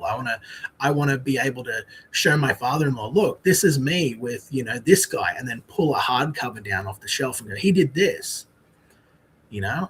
Make my father-in-law proud of me. Be like, oh, it's not just you, because he thinks it's just me fighting a one-man battle for the Australian comic book industry. And, there's a few of us, but largely it's just me. But you go, hey, the Americans are helping now. Instead of it being a lost cause and a dead industry, there's hope. There's hope outside of needing to go to the Japanese market. But sad, because, again, none of these guys know anything about the Australian comic book scene. They don't really. They know Australians who went to work in America on comics, but they don't really know what it's like here. They don't really know the selection or the art style, our tradition. They don't know much about any of the Collie stuff. They don't know anything about like Australian culture when it comes to comics or how different it is to the United States. But yeah, but you're 100% right. It doesn't work this way. And I'm not a stepping stone to success. A lot of these guys, everyone hits a certain wall. They're like, hey, look at all of this support. It's really just a handful of guys with alt accounts and phone banks pumping their numbers up and sending them super chats. It's a very small minority of people. They don't care, is the reality of the situation. The vast majority of people don't care. But if they go and they present all of these lies, all this dishonesty, all this nonsense, and frame it a certain way, one, they can play cover for their own bad behavior and the bad behavior of other people who they want to get propped up by. And yeah, you know, like what was it? It was there was you never see Bancroft over here, do you? Not Bancroft. Yeah. Is it Bancroft? Beckloff? I'm getting it mixed up. It's Chris Beckloff. It's Bancroft. Yeah. You never see Bancroft over here, but I supported his book, brought original art from it, pumped him up. And, you know, he was discussing the shipping deal in the chat. He's like, is this the one where Liam says that I stole his shipping deal? It's like, well, you did, didn't you? Am I lying about that, Michael? And I'd be willing to forgive you if you just ask for an apology. Say, oh, well, I just didn't want to have to work with you because these other guys didn't like you. But there's no gratitude for what I did. I mean, I am the one that cracked this problem. I'm the one that got Greg Starr, who is like the Postmaster General of Australia, to come down and personally interview me. And I was the one who gave you that documentation, which you asked for. It was meant to be partnering with me, but instead you snabbled it out and went to them behind my back, and then I had to fucking sit there on a call with him and apologize. Like, you know, a bit of fucking honesty would be nice. A bit of honesty and say, is this where he's like outraged? I'm like, well, you know, I'm trying to build like a viable, sustainable thing here for international shipping in Australia.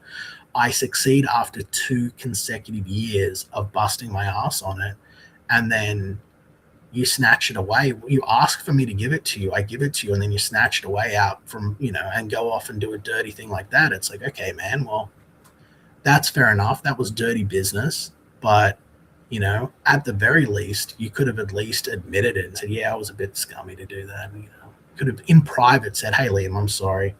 But instead, you treat it like I'm the problem, like there's an issue with me. Like, you know, again, like you were the victim somehow of me telling the truth about the events of what occurred. You know, I had your phone number, man. I called you up and we spoke on the phone.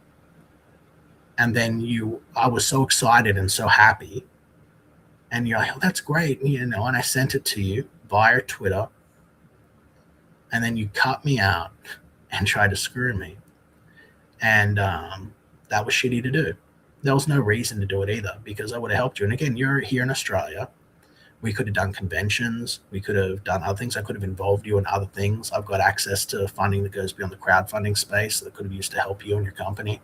But you weren't interested in any of that because you just wanted to sort of go along with the Dungeoneers and play these weird games where you're picking and choosing who's allowed to succeed based on who's popular rather than who actually is a professional and has success in the space. You're deciding, you know, who should be promoted and who shouldn't based on weird social dynamics rather than the merit of their work. So, and then the height of arrogance as well, Mike, is to say, hey, yeah, Liam, I don't think that this book is kind of what my audience would be into and all of this. And then to turn around and then in place of me promote a coloring book that looked like it was made out of dog shit as compared to my work. You know, someone who's your countryman in a dying industry here, who is at top of his fucking game, who helped you out, who had to fight a legal battle with the Stan Lee estate because of promotion of your book, which cost me money out of my pocket, helping to promote you because of SJW's fucking with me. Zero gratitude or thanks. And over there, still to this day, like in other people's chats when they're disparaging me, pumping them up, cheering them on, promoting those guys, pretty dishonest, pretty despicable, pretty despicable. But I would have forgiven if you took 5 minutes to call me, have a conversation, all right, we're going to let this shit go. But instead, you're still doing the same thing. You're still doing the same thing. You know, so was I lying about that? It's easy to say I'm lying about everything, isn't it? That way, no one can be bad but me. This couldn't be true. Back in the day, success was 10,000 to 25 for small creators. You know, yeah. Peter is making a book with Patrick Quinlan, so he has some skin in the game to shun you. Yeah. I wonder if that will be more valuable in the long run than just being friendly with me and being a peer. You know, I suppose. I guess it will be. I guess we'll see. I like Cyberfrog, but Rainbow the Brute looks dumb as hell. Yeah. You know. So, yeah. Where was it? Yeah, the way YouTube works, I wouldn't even show most stuff. I'd just talk about it the way much the gay stuff happened and banning stuff from YouTube. So he says, Mint's a gross to Jen, the same with Riley. Ethan surrounds himself with gross people. Mint Salad has not done any pornography or anything like that. She's turned herself around. She's learning to cook. She's, you know, having healthy meals. She's going for walks, being healthy. You know, we're not seeing any of this degenerate stuff anywhere as far as I've seen since the separation, right? Like, has there been anything that anyone's seen? You know, are you going to forever hold someone in the darkest part of their life where they're under the influence of drugs and making poor decisions and stuff?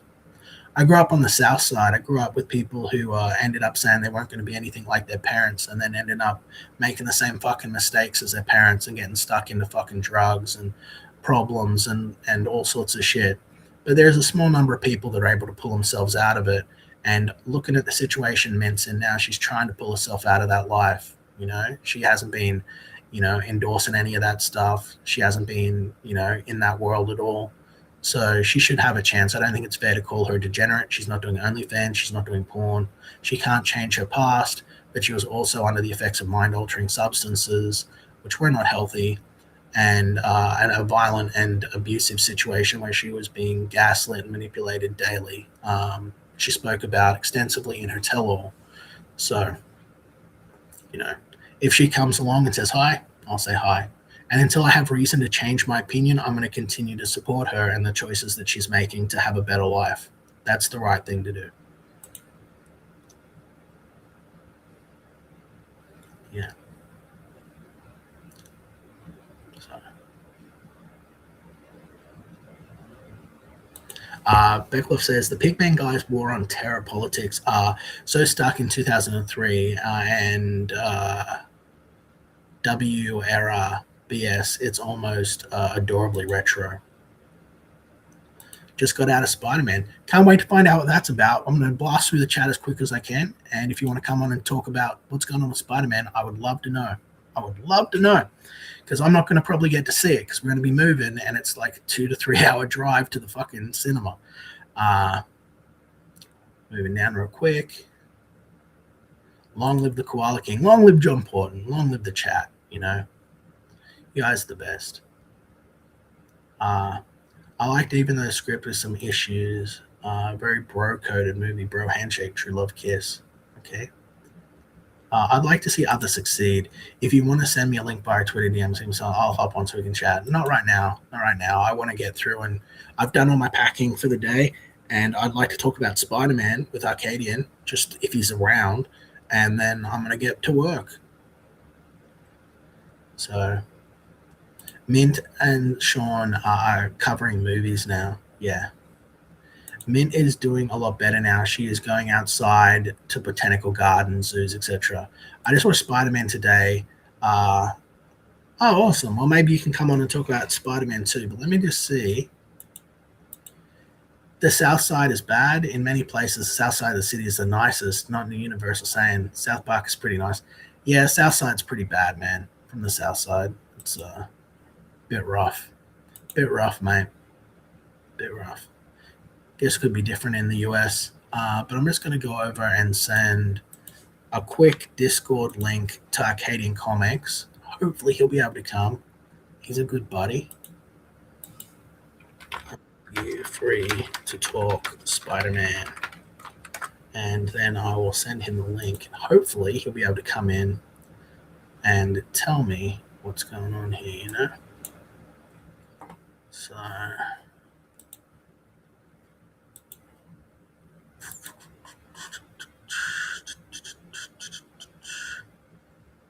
gotta get the link. Link, invite, copy. If not, I'll just head off and do a bit of work. But just like I said, I appreciate people having the guts to actually, call things as they are. Like, you got people saying like, "Oh, just ignore Liam. All he wants is the attention." Nothing would make me happier than just being ignored by these people. Nothing would make me happier, because frankly, I would rather have talks with guys like Arcadian Comics and Frog Tony and like Cosmic Beta, these guys that sort of know stuff about comics and what we're doing, than just get in an endless circle jerk of drama where I'm called a pedophile and all this other stuff, and then have to end up filing in an inordinate number of court cases that all it's going to do is have a bunch of fucking scumbags who have nothing fucking arrested, and then people are just going to cry over that like I'm the bad guy. You know what I mean? Like, it's like at the end, when justice is done, they'll still be crying that I'm the worst, I should not have done it. And it's like, cool. So Chris, you can join us too if you're interested, Beckloff, if you're still there, but I don't think you want to hear about the new Spider-Man movie. I don't know if Arcadian's going to come, because I don't know if he's free, but I would love to know what happens in it. I would love to spoil it for you guys. I would love the spoilers to know whether it's worth my time to go see. In the Northern Hemisphere, south is warmth. In the Southern Hemisphere is the opposite, yeah. Have to remember your blessings then. You got out of the South Side and your family will live in better circumstances. Yeah. And that's a big part of the reason that, like, I am the way I am, right? Like, we are living our best life. We are living our best life. And I'm being held as if I'm doing the worst humanly possible. Like, they're calling like the Rangers and child services and all this gay shit, but I'm so grateful for the good people and the good stuff, and I don't feel that I should be forced to deny that. I don't want to, like, there's so many people out like I've got this guy from Britain, I won't name him in case he doesn't want to be named, but like, he sent me the annual for Rupert, the 2004 annual for Rupert, I think. He just mailed that to my PO box, and there's no way I'd be able to get something like that where I'm from. Like, there's no way. I wouldn't find it in an op shop or a store or anything like that, or even the modern version. We just don't get stuff, right? Like, we get junk. It's what we get in Australia largely. And so he sent me that, and I've been able to sit and read that to Elle and just have family time with that, little quiet moments. And it's just like, I'm grateful for that. And like, I want to be able to catch up with that guy. I want to be able to talk to All Seeing Ian. I want to be able to talk with Arcadian Comics. I want to be able to catch up with Cosmic Beta. Only 64 every day. Oi, oi, oi. How you doing, brother? Like, talking about anime and manga and stuff. These people that have been kind to me in the face of all of these people that are abusive assholes that are just trying to spread misery into other people's lives. I don't want to lose access to these good people just because of the bad ones. The same way, when people send presents and stuff to Elle, I just want them to think that they're nice people, right? And good people out there. Not everyone's a villain. Arcadian. Hey, Liam, how's it going? Hey. Greetings. The Arcadian has arrived. So anyone who doesn't want movie spoilers for Spider-Man, leave. I want him to tell me what happens. So go. So how you doing? Well, let me talk about Let me put something on the screen. I'm actually driving. Am I coming in? Awesome.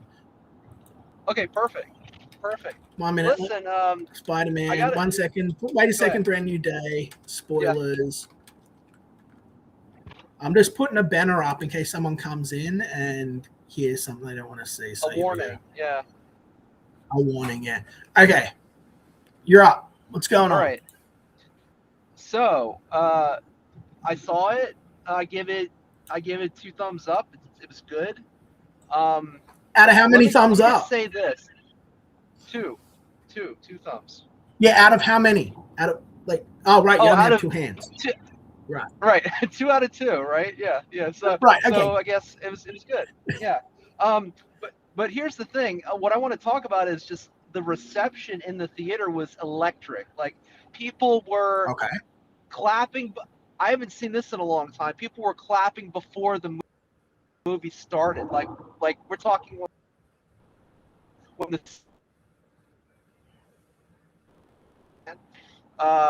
lots of just completely enthrall and just plot points, certain drama points. People were really some interesting twists, some really cool twists.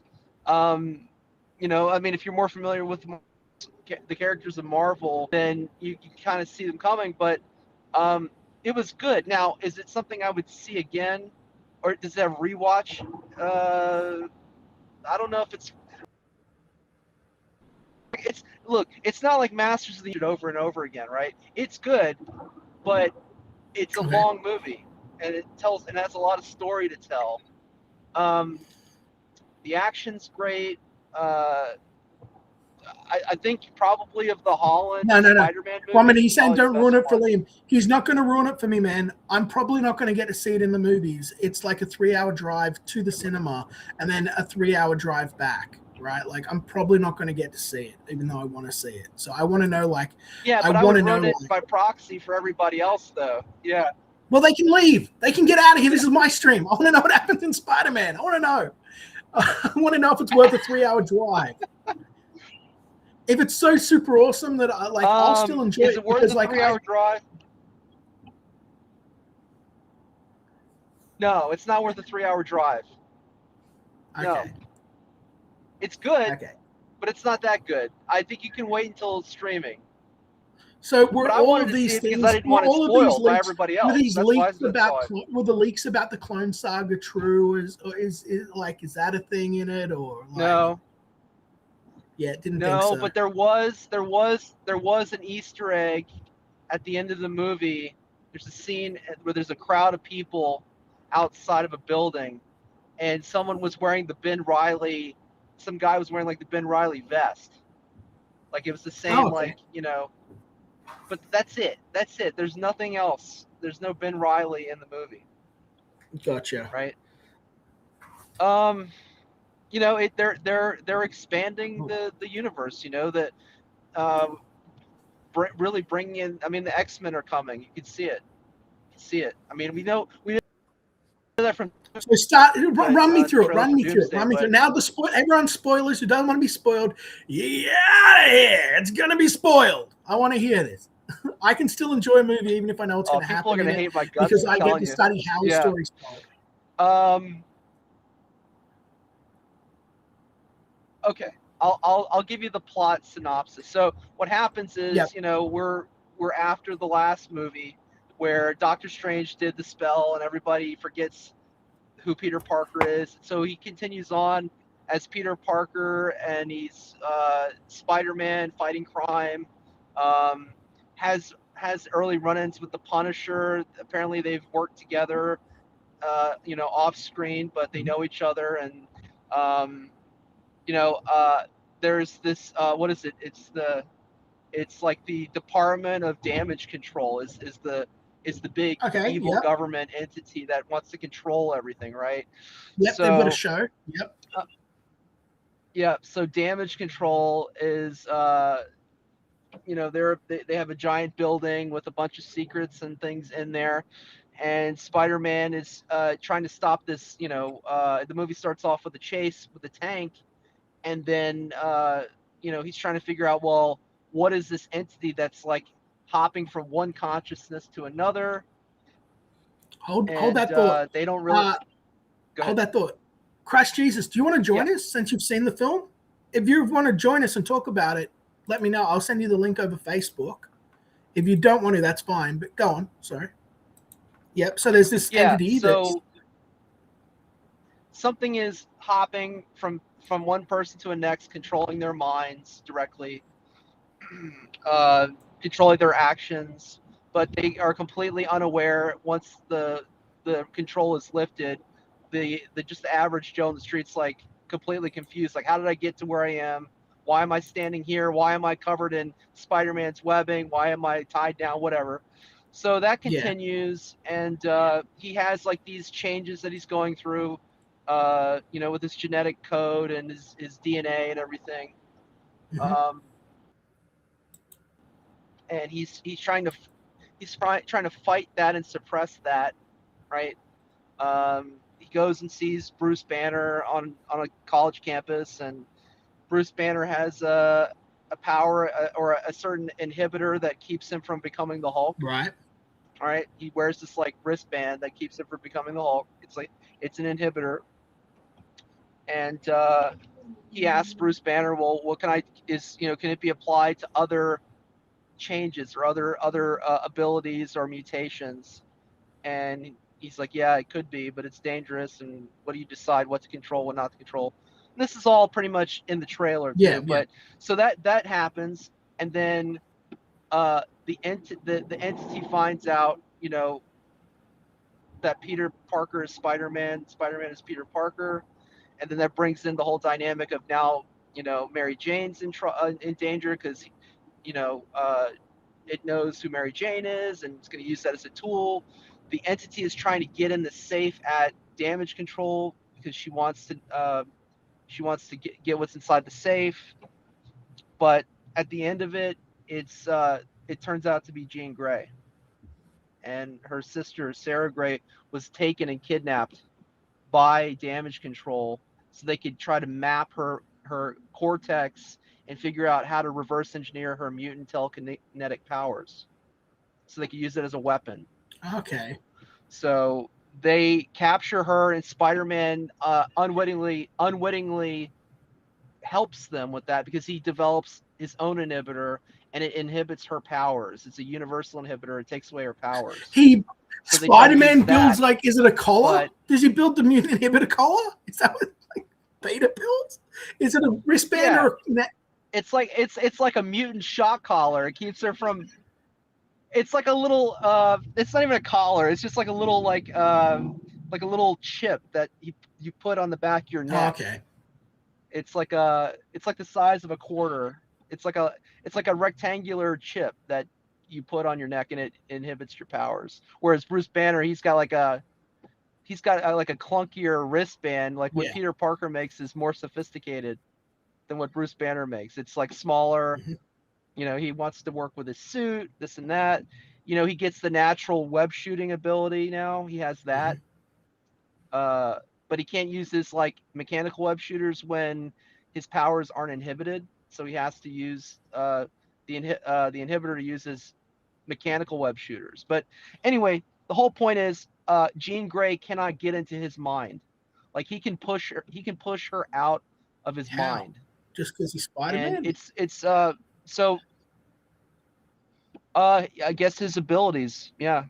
His sensory perception, like his enhanced senses. I don't know. But he has to the only way she can get into his mind is if he allows her in there. Which it ends up being a necessary thing. Well, technically anyone can do that. Technically anyone can do that. There just aren't that many people that are strong-willed enough to keep Jean Grey out. So that's interesting that they make Spider-Man one of them. It's interesting. How old is she? Yeah. Is she a young Jean Grey? Is she like 16 or is she like full grown or like? She's young. Yeah. Yeah, she's like a teen, like maybe high school. She red hair, like full red hair. And so she alabaster skin, nice. Yeah. Yep. Yeah, exactly. So so what happens is what kind of unleashes her power. So damage control has her tied down, literally clamped down, I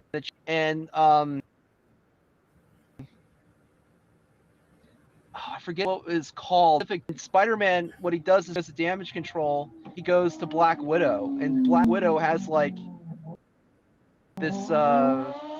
She has like this Russian sauna that she meets him in, and then so she's completely naked under the water, but obviously don't see her body. He has to like get down his ass to go sit with her. It's kind of a silly, kind of contrived moment for the LOLs, you know, for the laugh. They have a discussion about, okay, well, what do you know about this? And well, once this attack happened with the tank at the beginning, there was a specific term that was looked for in all of their databases, and they've upped their security. And so I forget specifically what the term is, but it's like it was essentially what it is. It started with like a V, but it was the name of the vent her sister looked up in the chair before she died, and she saw the name of like it'd be like looking up at a refrigerator and seeing Maytag, and then trying to figure out, oh, they were looking for servers. What is Maytag? What Mm. do you know what Maytag is? We know Maytag. Like, I don't know what this is, because their sister before she died looked up at this vent, and it's like V something, and she saw that. And when Jean Grey realized that, they murdered her sister. And when that happened, her power just locked, and it basically froze people in their tracks, a radius of like a kilometer, right? And she used hand ninjas to fight Spider-Man, and he had the inhibitor on. And what happened was, he's getting his ass kicked, right? And they broke his web shooters, and so he had to make the choice. She's like, well, who are you? You know, are you Peter Parker? Or are you Spider-Man? Both.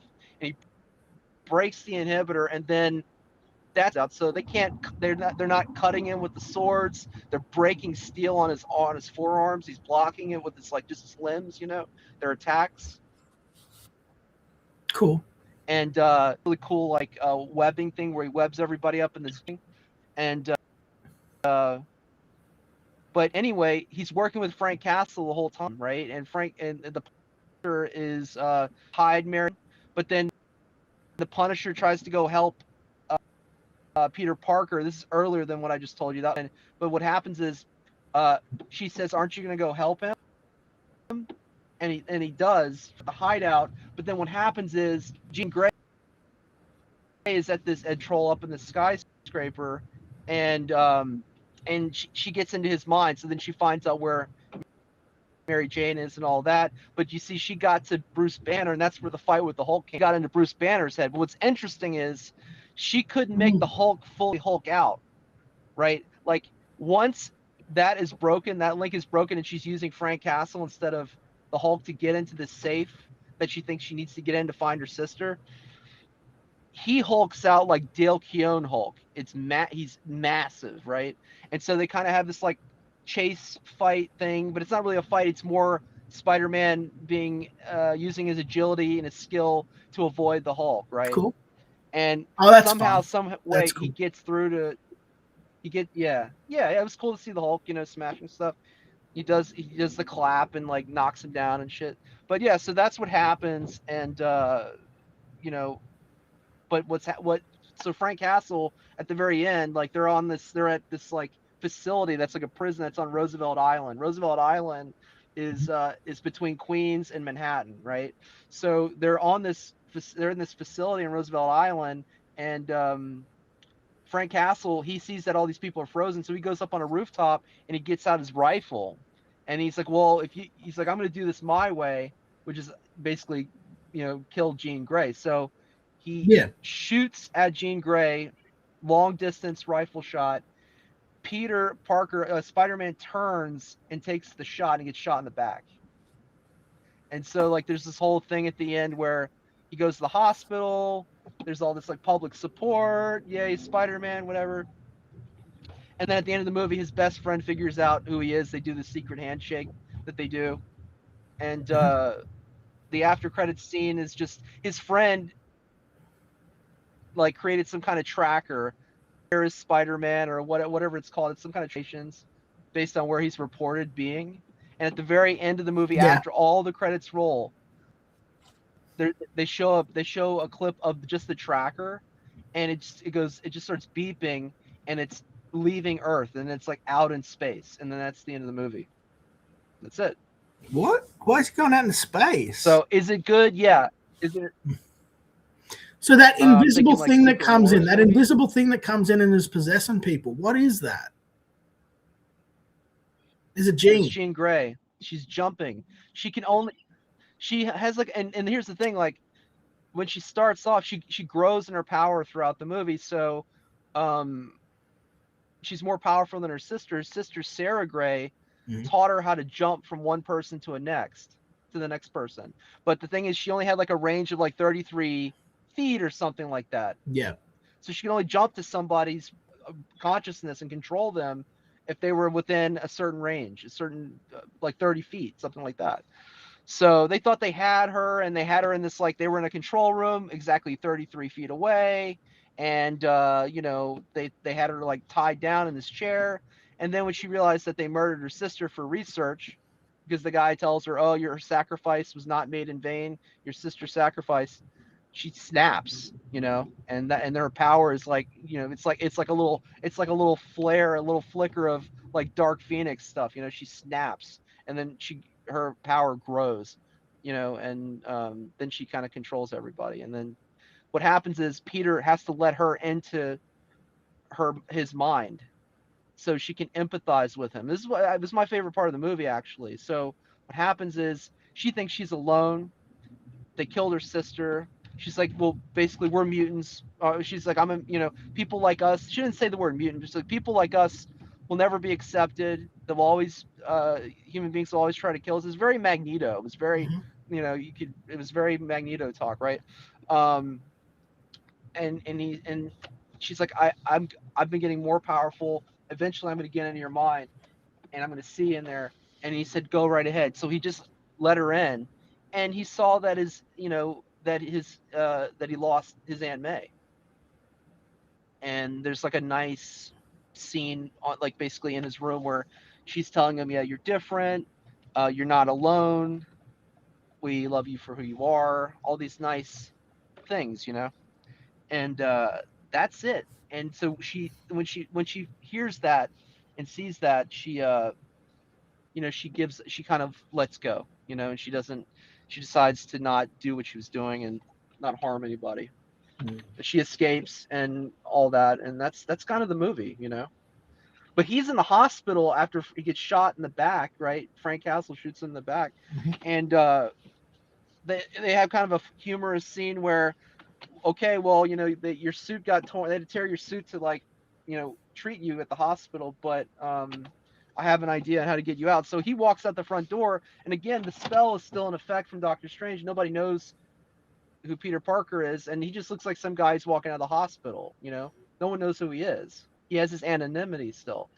And then they see Spider-Man up in the window, but it's really the Punisher wearing his mask in the top part of the suit, and he's like Oh, waving okay, at cool, people. cool. So he has Yeah. this kind of a nice moment where he sees, like, so he has a nice moment where he sees how people basically love him. Like they do, like they admire him. He's their hero. He's the hero of New York, all that stuff. And that I guess that was kind of the experience I had in the theater, because I'm seeing it in New York. I was out on Long Island, but I wasn't in the All of city these to see it. people But said that Peter was a menace man, and then it's they it's loved him. We can turn this around, Arcadian. I can be less hated. yeah, Spider-Man's a hero. Spider-Man's exactly. my icon. It's my hero.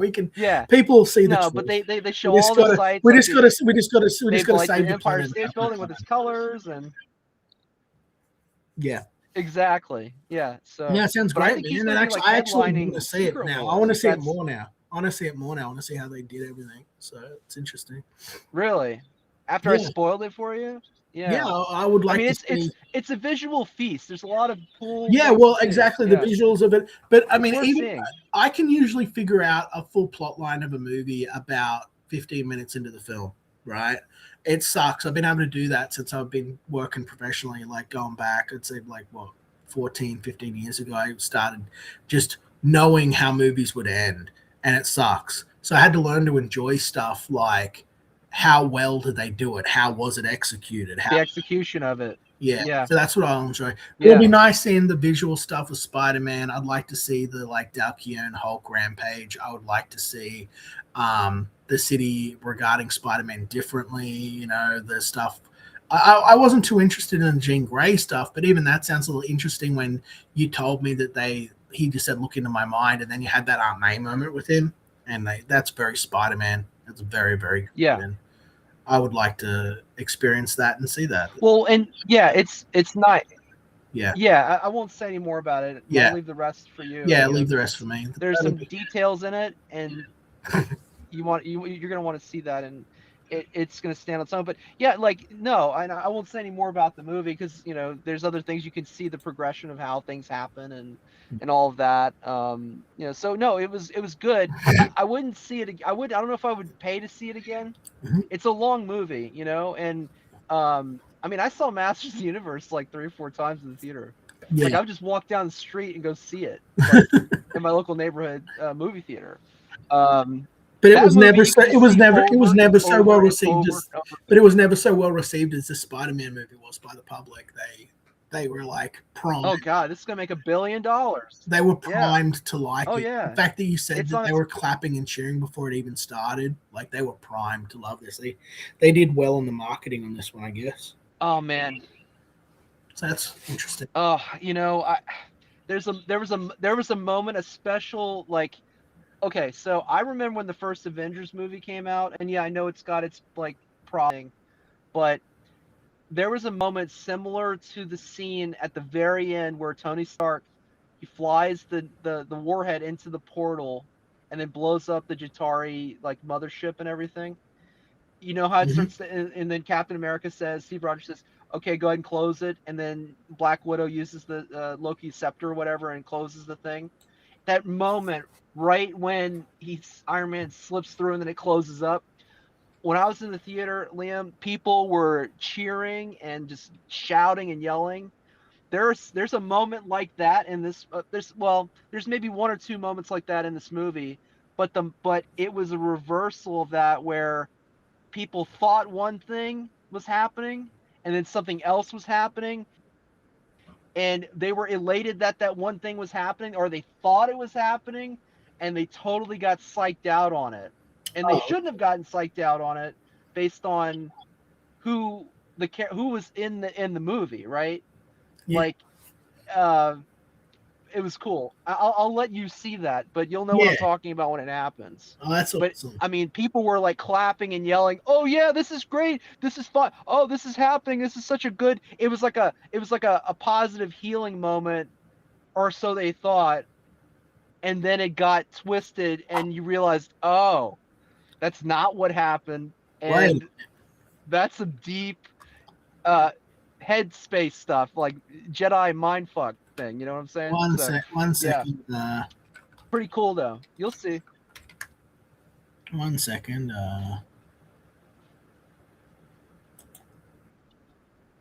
I wish I could tell you about it, but I don't want to ruin the whole thing. Yeah, don't ruin the whole thing. Yeah, You've told me it enough. was- This sounds that's enough for me But- to be happy. But I'm just having a moment here. Wait a minute. Yeah, Remember we went through here. but worth seeing. Worth seeing. Where the fuck is it? Where's We can talk Cyclops? about it later. this one. I can tell you more about Yeah. Hold on, I'm doing something. Just give me just when after we'll talk about that. here.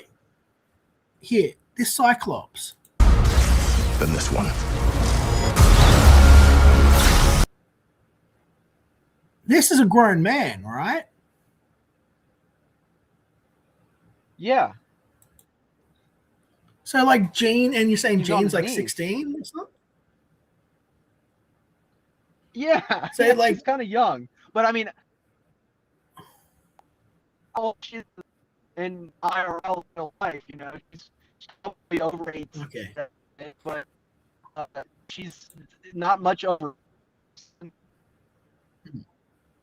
I look up the actress's name on IMDb, you know, she's in her 20s. You roboting out on me, Arcadian? And the actor who's playing. Hold on a minute, Arcadian, you're roboting out on me. I can't understand what you're saying. So we'll chat later. I'm going to wrap the stream up. You want to jump off and talk later? You're all roboty. Can't make out what you're saying properly.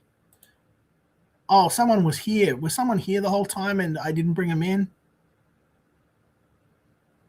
What's going on? Something's going wrong here. Something's going wrong. All right, let's just hide that for the moment. Let me undo. Okay, so that hides him forever. I don't want him hidden forever. Can I just turn him off? No, I forget it. We'll just wrap the stream up. There's no more complications. Ladies and gentlemen, boys and girls, it's got depth, comic strong scenes, character solidity and development of the lack of the lame MCU-isms. The action and effects were really good. That makes me happy. I have a theory that the characters we saw in the movie were variants. That's why there was no Xavier. Well, ladies and gentlemen, boys and girls, we're going to leave it there. What an exciting stream. I hope that the Spider-Man movie is enjoyed by all you guys. I can't wait to hear what you all think. It was fun just reading your comments in the chat and chatting with Acadian. I think that I've made my sort of stance and point clear on where I stand with everything. And, stay tuned. Choose wisely. Choose your enemies wisely. Realize that, as they say in the art of war, always leave your enemy with an out. But I don't know what else to say. I've got no good way of wrapping it up. It's nearly 6 o'clock. I usually head down the farm at 6:30. I'll head down there a bit early. And then I'm going to go to the pyramids today with my wife and stuff. So stay tuned and we'll show you some Australian pyramids. If all goes as well, it'll be a fun little adventure for everyone. So get you guys outside and looking around. The strangeness that is Australia. John Porton. No, she's like later teens. Demon Vizirac. Now, see you later, alligator. For a while, crocodile. Cosmic Beatty says the Jean Grey reveal was the gasp the audience surprised with, yeah. Long movies are for digital streaming, says Oni. But yeah. We're out of here, guys. Thanks for watching.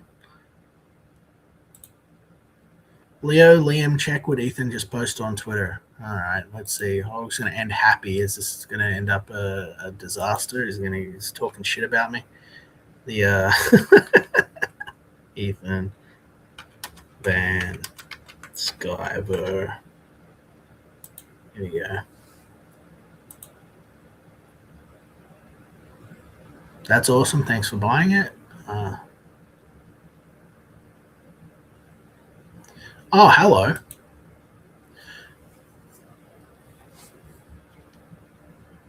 Oh, hello.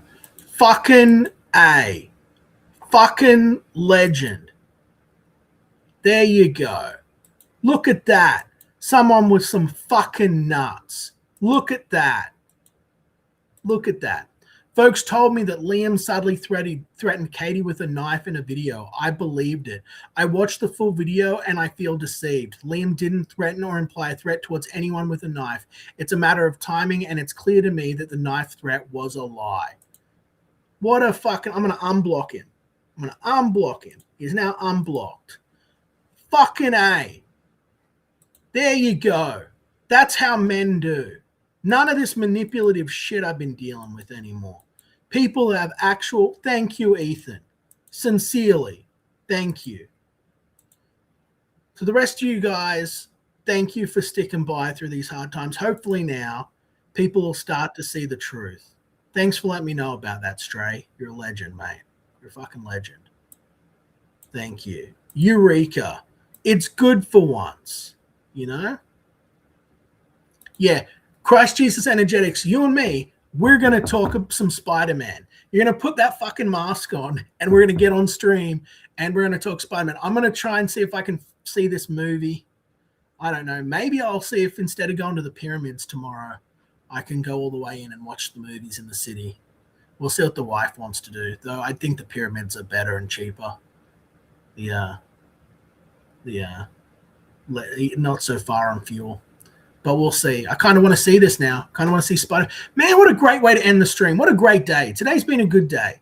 Thank you, Ethan. Thank you to everyone who has the courage to speak honestly and see truth for what it is. You know, I've been trying from the fucking start to just get along with people, and I hope people can actually start to see that and see that there's been a whole bunch of like manipulation and bullshit going on to fucking make everyone think that I'm a monster. And I'm not, I'm not, most of the time. I generally don't want beef with people. I want everyone to do well, and I want everyone to be happy. And my name is Liam Gray. Thank you for watching. I'll catch you guys, if not tomorrow, the next day, which might be the last Dehoardening stream, which means you will not hear from me again until season 8. I think that'll be the end, because I'm pretty sure that I can do the last of this packing tomorrow. I only had a little bit to do today. I've just got to do in here, do our taxes and stuff. That'll only take a couple of hours. Get this stuff packed.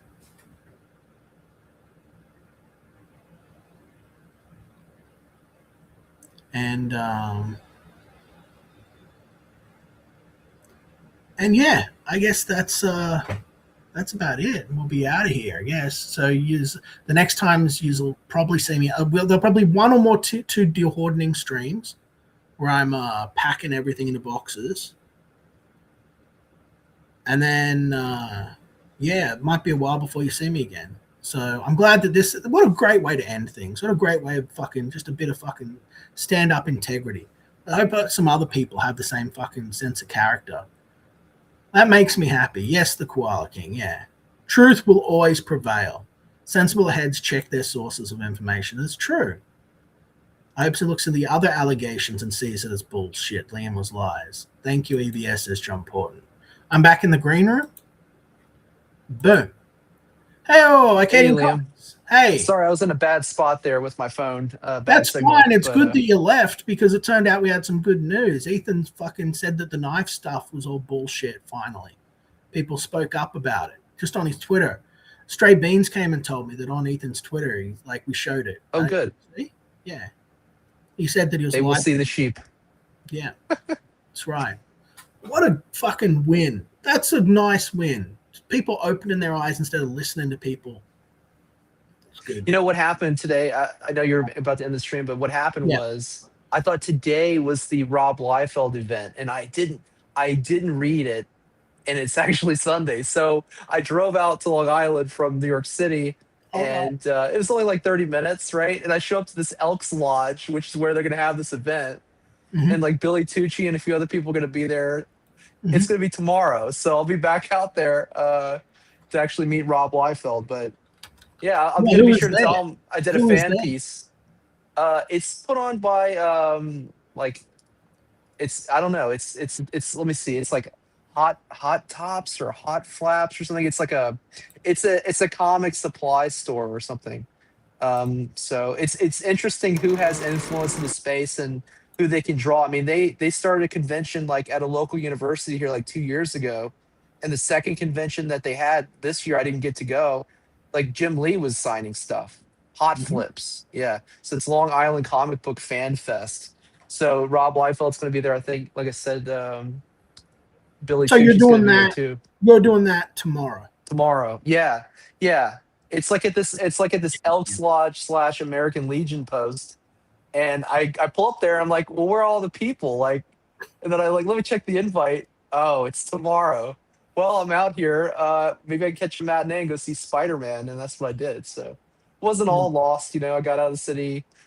Sometimes it's hard to get tickets here in the city when a movie's really popular. Like I almost saw The Odyssey, but I didn't see it because there were no seats for a week in New York. So that movie's making buku dollars, I've heard huge things about The Odyssey. But I haven't watched it. I don't know. Neither have I. I've heard cultural phenomenon thrown around in regards to The Odyssey, and I'm like, wow, what? Really? I'm surprised by that, honestly. Surprised. Yeah. But we'll talk about this more later. We'll get out of here. I'm wrapping up. I Well, want to thanks get for down there letting with me you. on, Liam, and I'm gonna No, bounce yeah, now. you're But always welcome. I love talking comics with you, hanging out with you, man. This is what it's about, dude. I love all the interactions we have. They're always great. This is what I like. I love having you on as a guest. I love talking about stuff. What happened to the gum? oh yeah, I'm gonna go put it in the water now. I forgot. I Yeah, was about to yeah, say I still have the gum. You know what yeah, I did? I put it back in the wrapper. That's why I didn't do the science experiment. But I'll do it. I'll take a yeah, picture. I'll send it to you, and then we'll do a picture like now and like yeah, 10 hours from now. You know. yeah. And we'll see what it becomes. Yeah, that'll be. That's We're right. doing science. For science, Peter Parker can develop an inhibitor for his genes, but we're gonna develop a gum science experiment to see what happens to a piece of gum from 1988 that was inside of a Topps card wrapper that Or Liam science. tried to put peer pressure on me to try to eat. It's like, oh, you need to like or chew it rather. You don't really eat gum, you chew gum. So If you but I take said a little, no. That's when you know you have integrity if when you you can say take a no to little bit of Liam. that gum and send it to me in a little container the next time that you send me something, I will eat the 1988 gum live on stream, and we'll see what happens if I get strange, fantastic powers or I just tell you die. what I'll do. I'll go back to that arcade and I will buy the dinosaur cards Yes, and I'll make sure I feel the outside so there's like an impression of that gum and I'll get that sent to you and maybe some Conan comics. And then yes. you can choose whether you want to play with your own life or not with that gum. It'll be funny, man. I'll eat gum from I'm sure nothing will 1988. happen, but it's gonna be rock hard, I mean, it's like, yeah, it's This super is why hard. we You heard it have to do. snap on my This is mic. Yeah, we heard it just crack. This is why we need to have the water softening device to see if you can de-soften it Right, because that's gonna go through your innards, through borax. your body. Like Yeah, like that could be borax. dangerous potentially. I'll be Cut your right. I'm William. I'm insides. basically indestructible. You know what I mean? All right, Oh man. ladies and gentlemen, boys and girls, get out of here, Arcading Comics. Because we're All right. talking Later, about Liam. the Elk Lodge. We're going to close out with Psalms from the Elk Lodge. Thank you guys for watching. Let me see if I got like where's I don't know. What am I going to show on here? Take care, Liam. Yeah. Catch you later, brother. Catch you later. Here's one. Here's one. This is from yesterday, but it'll do again today since there was more Nomery involved. Thanks for watching, guys. What a fun stream. Mummified gum. Yeah, we're going to eat it. We're going to eat the mummified gum, guys. Here we go. This is from yesterday where we learned about Mexican Spider-Man and David the Gnome. And this is Gwen Stacy with all of that badunkadunk in her trunk, But this is Psalms for the Elk Lodge.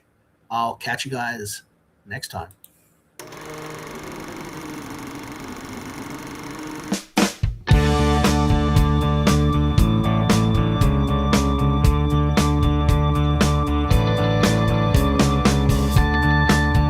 Let the waitress put the chairs up. Let the glasses that she broke form a picture of our leader with a halo made of smoke. Let the golden oldies station crackle and come through with a final benediction we'll hum along to before we say goodnight.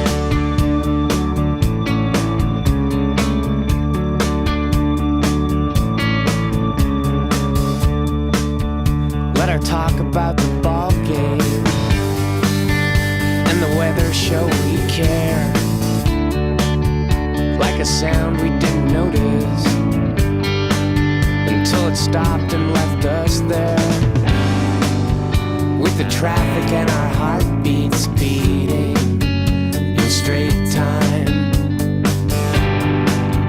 Let our hatred and affection march in the same line before we say goodnight.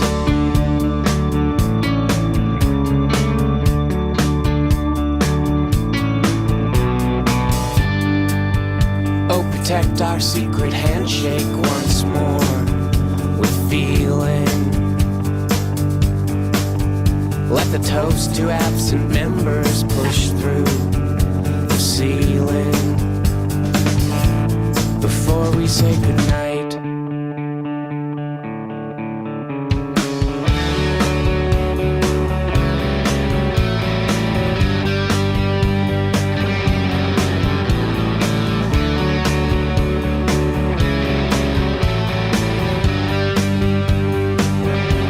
Before we say goodnight.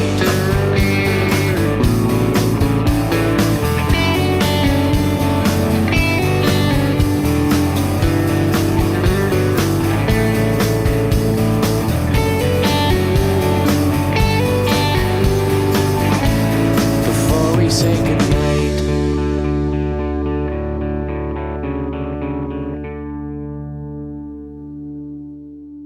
The science has begun. The science has begun, and we will observe the experiment before we leave this place. There we go. I'm going to share this with you in just a moment. Here we go. You ready to close out? Are you ready to see the miracle begin?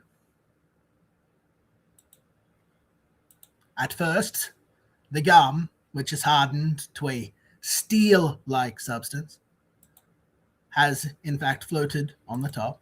It's placed there very carefully. As you can see, the man involved, Mr. Arcadian Comics, did not handle it. He used some sort of spatula, lest exposure to the skin cause strange sexual powers to emerge within his hands.